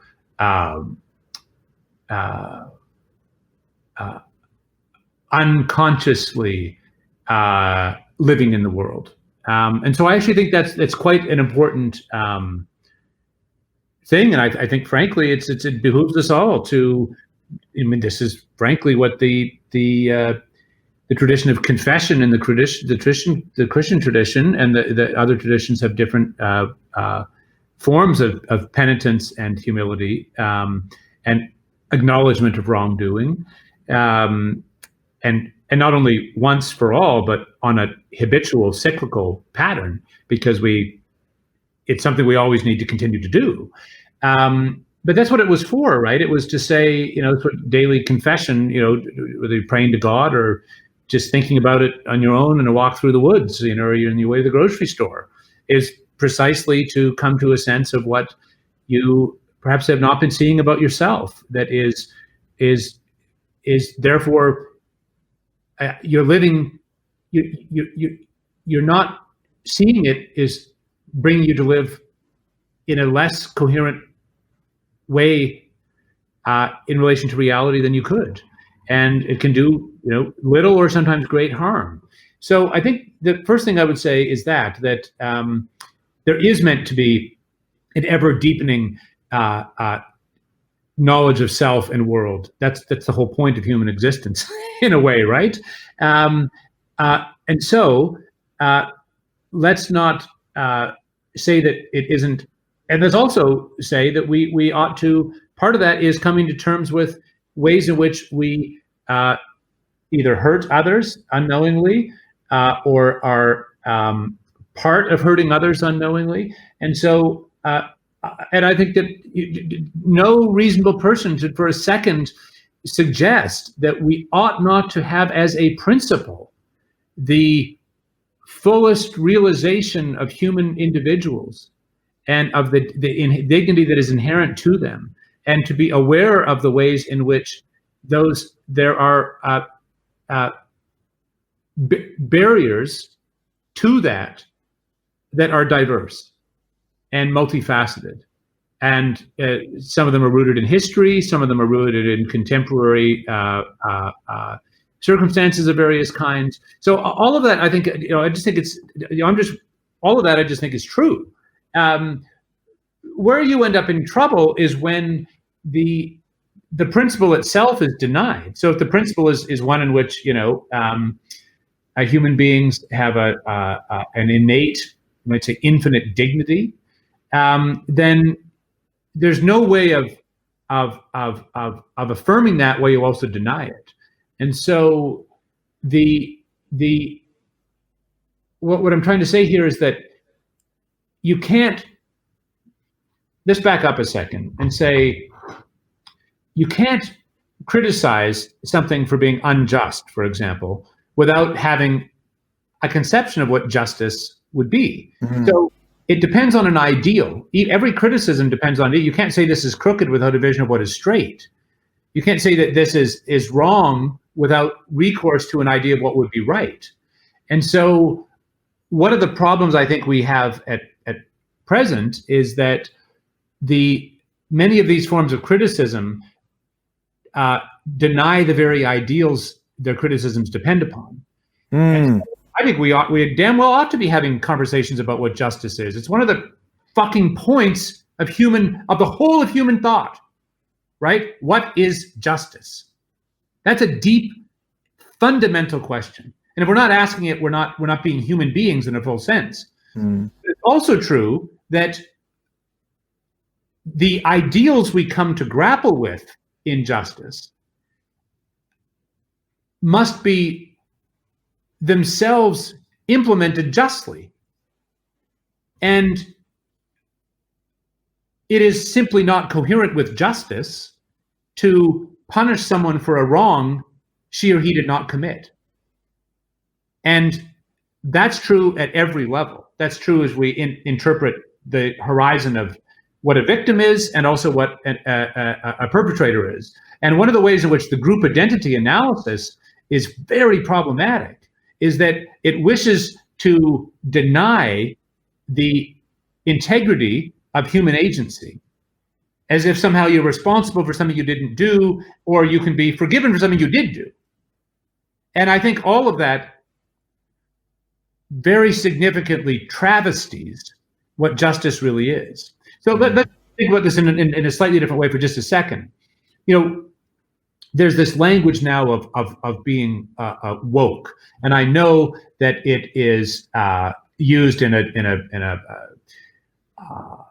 it's fundamentally a language that's developed as a form of critique of that phenomenon. So in a way, it's not really fair because it's a little bit like deep state. It's not the way the deep state likes to be described, right? It's in a way an already negative. It's like capitalism. It's already a Marxist critique of certain forms of economics. But anyway, the point is that if we were to at least give that a positive interpretation, woke is it's coming from the verb to wake up, and waking up is actually a really beautiful metaphor, right, for what we all, I think, human beings seek. To deeper consciousness, deeper understandings, waking up out of sleep. It's this wonderful metaphor for a deepening understanding, a coming to see more clearly, in more vibrant, saturated terms, what the world, the richness of the world is. And so actually, like in a way, waking up is a very powerful way of saying it. The problem with the rigid and reductive categories that are allowed to determine whether you are woken up or not is that they deny, I think, generally speaking, the whole, let's say, the fuller horizon of what human beings are. And so you can't even, the deeper liberation from circumstance that we should seek in a way for every human being is only possible with regard to a spiritual horizon of freedom that is possible in, but also transcending those circumstances. So that wasn't very clear. What I'm trying to say is that once you make someone totally captive in a way that there is no escape from the contingencies of their identity, you have actually denied them the very, you might say, fuller form of freedom that you claim to wish to realize, able to realize. And so the issue I have with this language of woke is that it actually isn't opening people up to a horizon of universality of human experience and of some transcendent order that we can all participate in by having conversations like this of truth, a participation in and a deepening of our own freedom in the complex nuance of our own life, an awareness of and a living in relation to beautiful things in our lives, in human beings, in nature. All of that, I mean, that is what the language of universality that undergirds the whole project of civil rights comes out of that perception of human universality. You are owed that not because you are this color or this sex or that sex or from this class or that class, but because you have a nature that allows you and in fact demands that you be able to participate in a realm of transcendent purpose and knowledge. And so the trouble with this language of woke is that what it so often comes to mean is just becoming aware that not of a of a greater horizon or transcendent space in which we can all meet in the way that Frederick Douglass, for example, the great Black American writer, articulates. But rather, it becomes, in this kind of neo-Marxist way, just a way of taking the blinders off our eyes in which we actually thought there was something called justice or freedom or truth. But actually, it doesn't really exist. It's all just one damn oppression after another, whether yours of someone else or someone else of you. And that's why it leads to such cynical goddamn despair, because the whole worldview that is implicit in that false consciousness is one that leads only one direction. And it doesn't lead towards any liberation for anyone, but only towards a deeper subordination of ourselves to the vision of life as a will to power. So the point is that not everything is political, or not everything is about power. And once you deny that there is a there, it's game over until you can reorient to a wider horizon. And let me just, before we conclude, I want to say a thing or two about beauty, but you may want to follow up with on that, and then I want to give put a little bit of flesh in the bones what I say about beauty, because I don't want it to seem like I'm just truth and beauty. I mean, no, these are concrete, knowable realities that are constitutive of our lives. But I want to give you a chance to say something in response, if you like. No, just that I couldn't agree with you more in that the kind of woke, or in Ireland, the term woke isn't as commonly familiar, but the ideology most certainly is. So, for example, in 2018, I only just published an essay earlier this week that I've been working on for a couple of months, and it was about this, and it was about this spread of this woke tide around America and also to the English-speaking world. So I referenced examples like the J.K. Rowling fiasco, and even here in Ireland, there were situations where after there was George Floyd protests here in Ireland, and the result of which was that To Kill a Mockingbird was being discussed as talking about taking it off the school curriculum in Ireland. And just because there was language therein that was deemed offensive, in spite of the fact that not only is it a great text that's deserved of study, but it's an actual story of somebody heroically standing up in the face of actual racism and injustice. But because there was words in it that were deemed offensive, they were talking about taking it off the curriculum. That there's legitimate real world effects happening here in Ireland. Or an example would be in 2018, there was the announcement, which have been put into place already, of female-only professorships, top-level professorships that men were not allowed to apply for across 12 different third-level institutions here in Ireland. Like, there aren't that many universities, but 12 of them, that men specifically, because of this one single report that basically stated that the only reason there's an asymmetry between men and women in the top-level professorships is basically sexism. And not looking, and these kind of automatic jumps to power differentials, and ignoring any other factors at play, and ignoring the complexity of the human experience. It's totalitarianism in the guise of compassion, and it's inherently dehumanizing itself, because, as you said, it's even inherently contradictory, because what injustice could be carried out if not against individuals?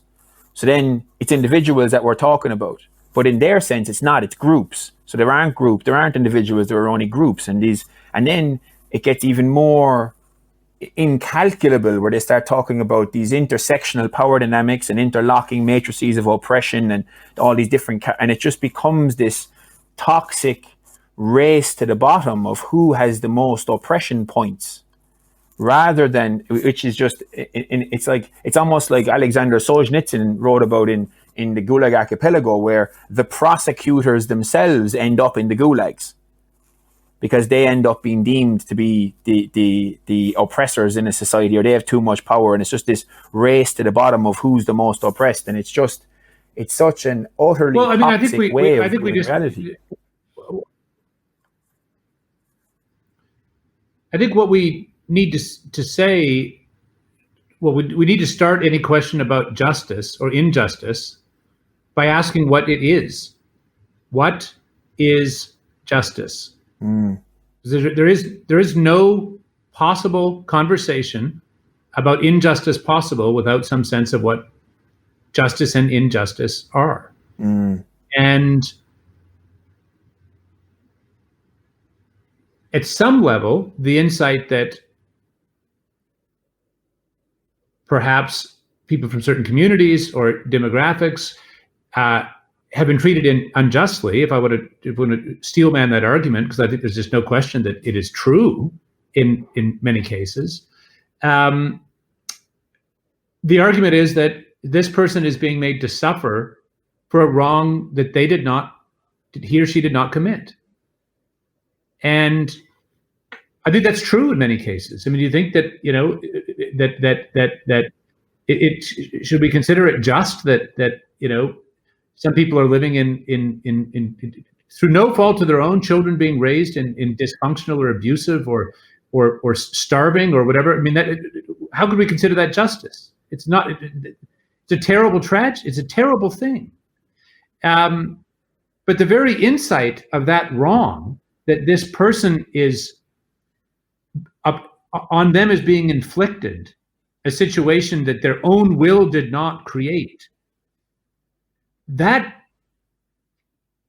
we have to take that seriously and then say, well, therefore we know we can't ever do that to someone else too.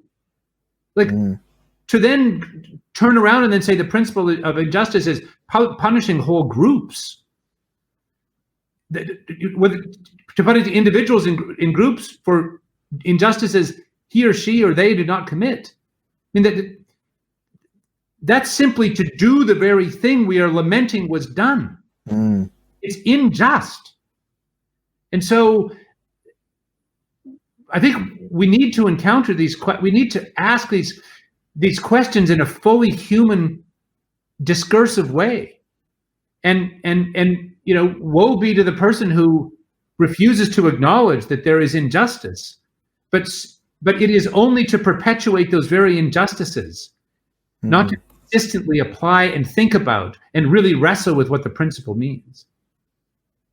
Yeah, that's a wonderful way of addressing that, because it's such a and what's so disheartening about this kind of ideology basically is that two things. One, it's led to the situation where words like racist or sexist or homophobe or transphobe have been almost kind of like in an unintended homeopathic like effect, are watered down to the point where it's almost now where the word is used and it's like, all right, this part, it's been used, those words are used so often, they have been used so often to describe people that I trust to be good, genuinely trust to be good faith actors that are simply standing their ground in the face of a kind of a zealous mob, that those words are actually have been watered down to the point where now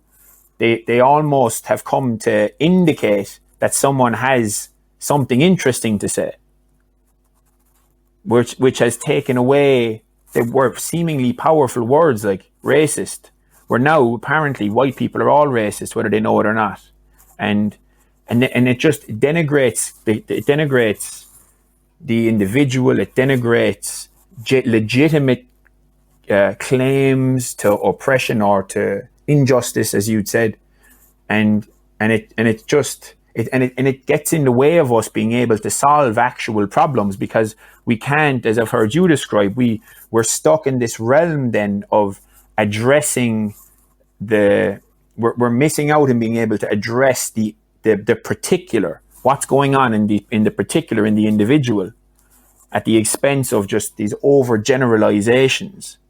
And it's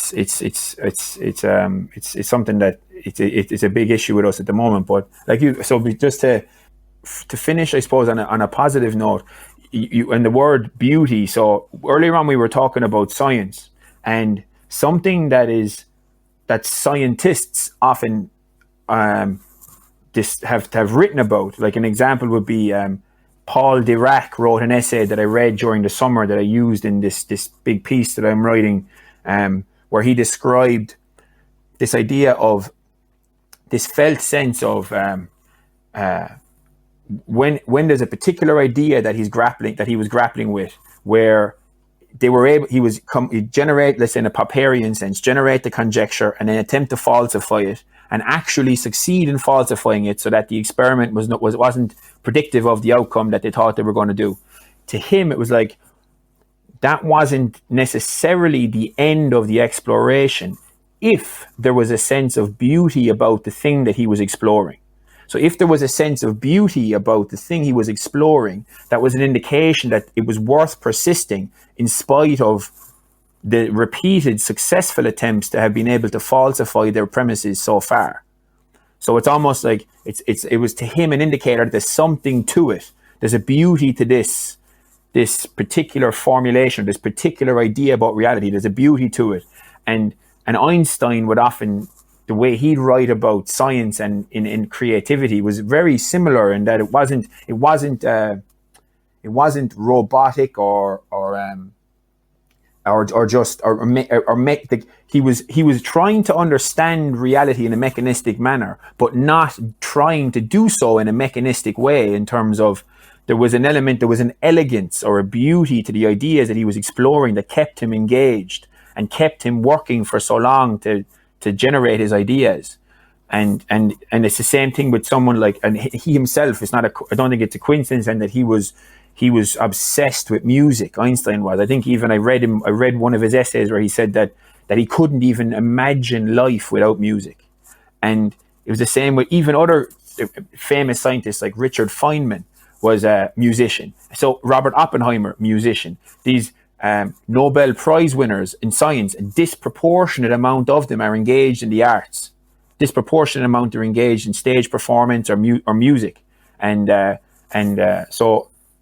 I suppose even in the most objective realm, let's say, that we have as a species of interpreting reality, the people that are doing the interpretation are being guided by a sense of elegance and beauty in the desire to follow particular strands. So even in that place, beauty is playing a role, where from the outside, to someone unfamiliar with the reality of the scientific of someone, obviously, like these are extreme examples of the most famous of them. But I suppose there's a certain, and you talked about this. It was a role. I know Roger Scruton, or the late Roger Scruton, has written about this extensively, and Jordan Peterson, and you moderated the discussion and between them. But I suppose the question would be, in short, to summarize it, is like, to me, beauty is this.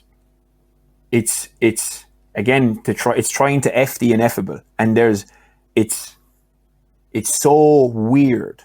It's like this it's the what is it, and what role does it play in the human condition? So of course we could potentially do another full podcast on that. But what is this weird thing that we call beauty, and what role does it play in the human experience?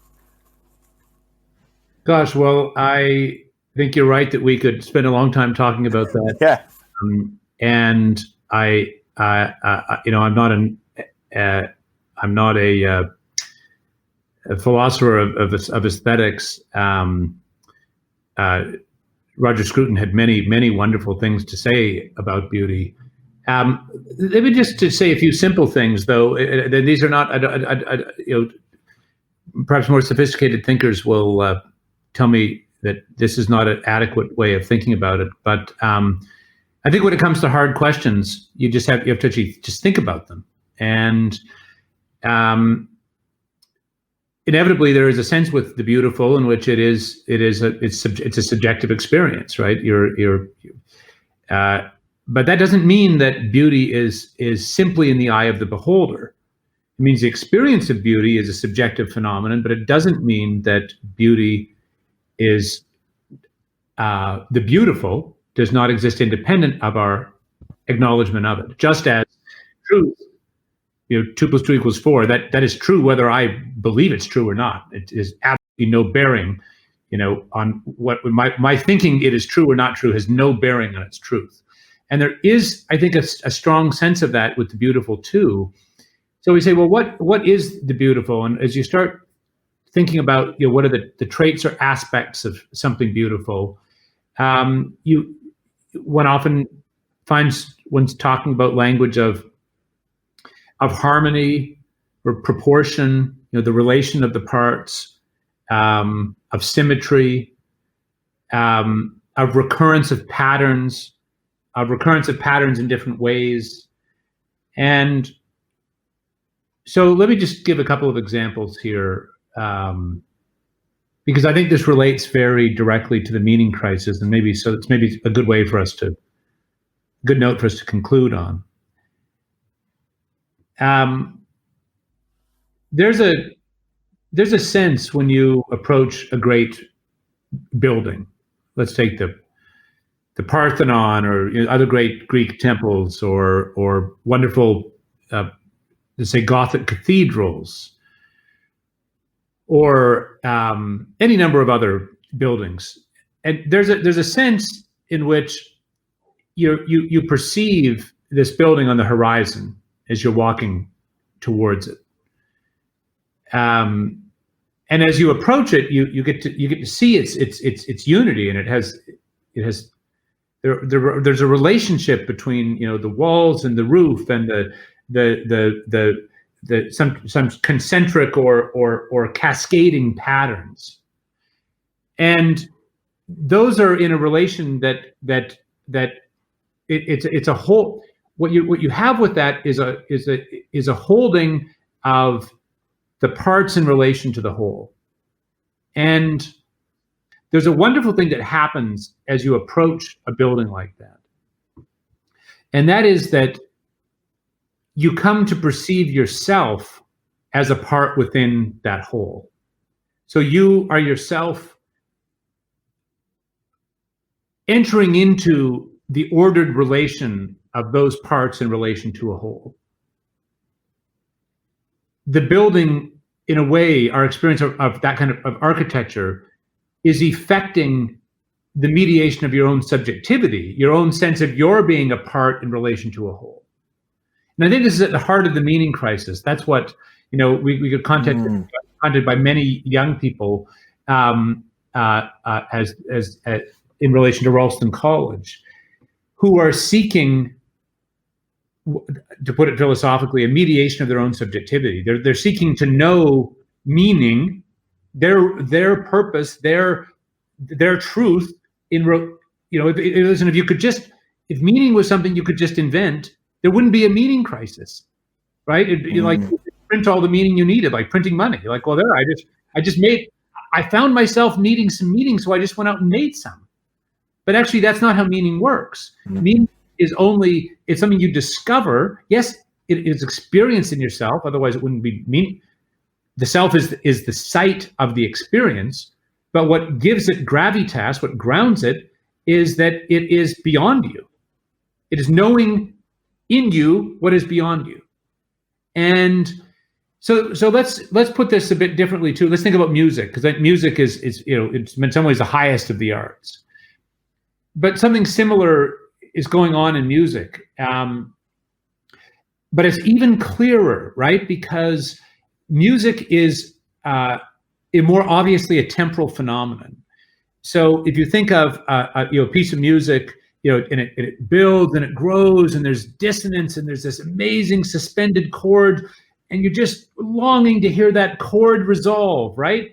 But when that chord resolves, that resolution means nothing if you don't have the experience of the discord that preceded it.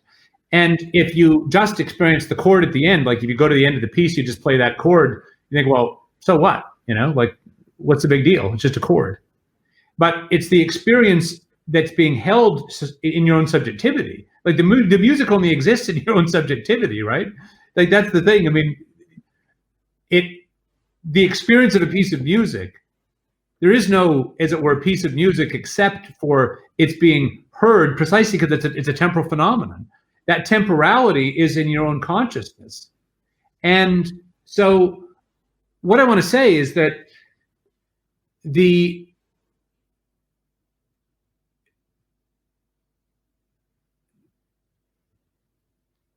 here's what I would encourage your listeners to do, is just go and find anything by the British vocal group Voces 8. It's not to say that we can't, music of this kind. I mean, I've been following one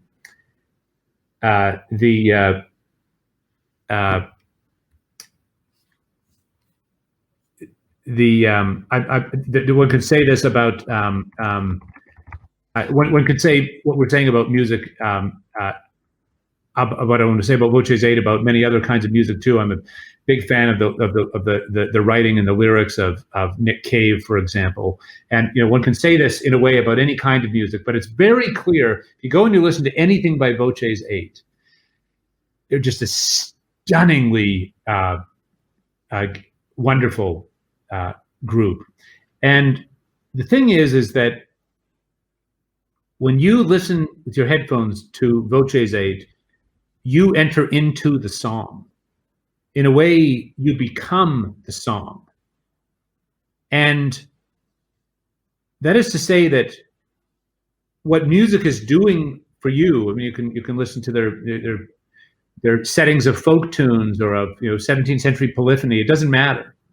It's taking you as the listener into the song, and what it's doing as you go through the song is your own subjectivity, the parts of time of your life, of your experience of that, are being brought into a coherent experience. So I think this relates to the meaning crisis, because the young people I talk to, what they're longing for is not, they don't want to be told, oh, you're just fine on your own, or go do whatever you want. You live in the richest time in human history and the world. No, that they're looking for something that can answer the dominant nihilism that tells them there is no meaning at all. And the only answer to that is for the self to encounter itself and to know itself, to have a knowing relation to a larger order of reality. And that's an abstract philosophical way to put what all of the arts and all of human life in a way is about. It's what family life, political life, all of that in a way is about mediating that. So, and I don't mean to say there's some formula, some goddamn, if you just do this and this, then you're fine. Not at all. The complexity of the human soul and of reality itself means that is going to be a unique journey, even as it follows universal patterns for each person. But the answer to the meaning crisis, to use a metaphor, is for each person, for each of us to come to know our particularity in its deepest, most intricate, most personal, most vulnerable, most irreducibly us ways, to know its integrity and substance. And that means to know it as part of a larger picture, because it cannot be known simply in its particularity. It's like this second. You can't know this second. You can't know that resolution without a larger experience of the song. You can't know this dot on this painting without seeing it as part of a whole. But what that means is, because we sublate our particularity to know the universal. Precisely what this is to mean is to see the whole in the part. And I think that's what the work of human life and of these conversations is. And so there we are. That's what I think about that. Maybe I'll get deeper and further into it with more insight, I hope, the next time you ask me that question about beauty. It's a hard one, but I think it is about the mediation of ourselves, the coming to know ourselves in a fuller, deeper, more real way. That's beautiful. I couldn't think of a better way of finishing on that. That's tremendous. I kind of, there's a line by one of the Blake poems, is the Auguries of Innocence, where he says, like, in infinity and of a grain of infinity, to see infinity in a grain of sand. That line, to see infinity in a grain of sand and eternity in an hour. No, but that thing, that's to see the whole, and that's wonderful. Yeah, I thank you. I'm after keeping you much longer than we originally planned. I just realised the time. I thank you very much for doing this. I really appreciate it. This is a really, pardon the pun, enlightening conversation. Well, I've enjoyed it immensely, Ciaran, and just let me say how wonderful I think that phrase is you've just given us from Blake about the infinity of a grain of sand. In a way, I think the meaning crisis is about precisely that. That's what the human being longs to know, is, in a way, is to encounter the infinity in their own particularity. And how that comes to be for each of us is different, but it's what knowing really is. It's what loving really is. Yeah, that in that, and knowing, and I'm in that kind of embodied. The old Greek word is gnosis, like that embodied understanding of the divine. That felt experience with the divine, and that Gnostic sense. Yeah, that's. So I suppose the way to finish is if people wanted to follow you or to find you, where would they go? How did they social media, or in contact, or Ralston College, or your own podcast?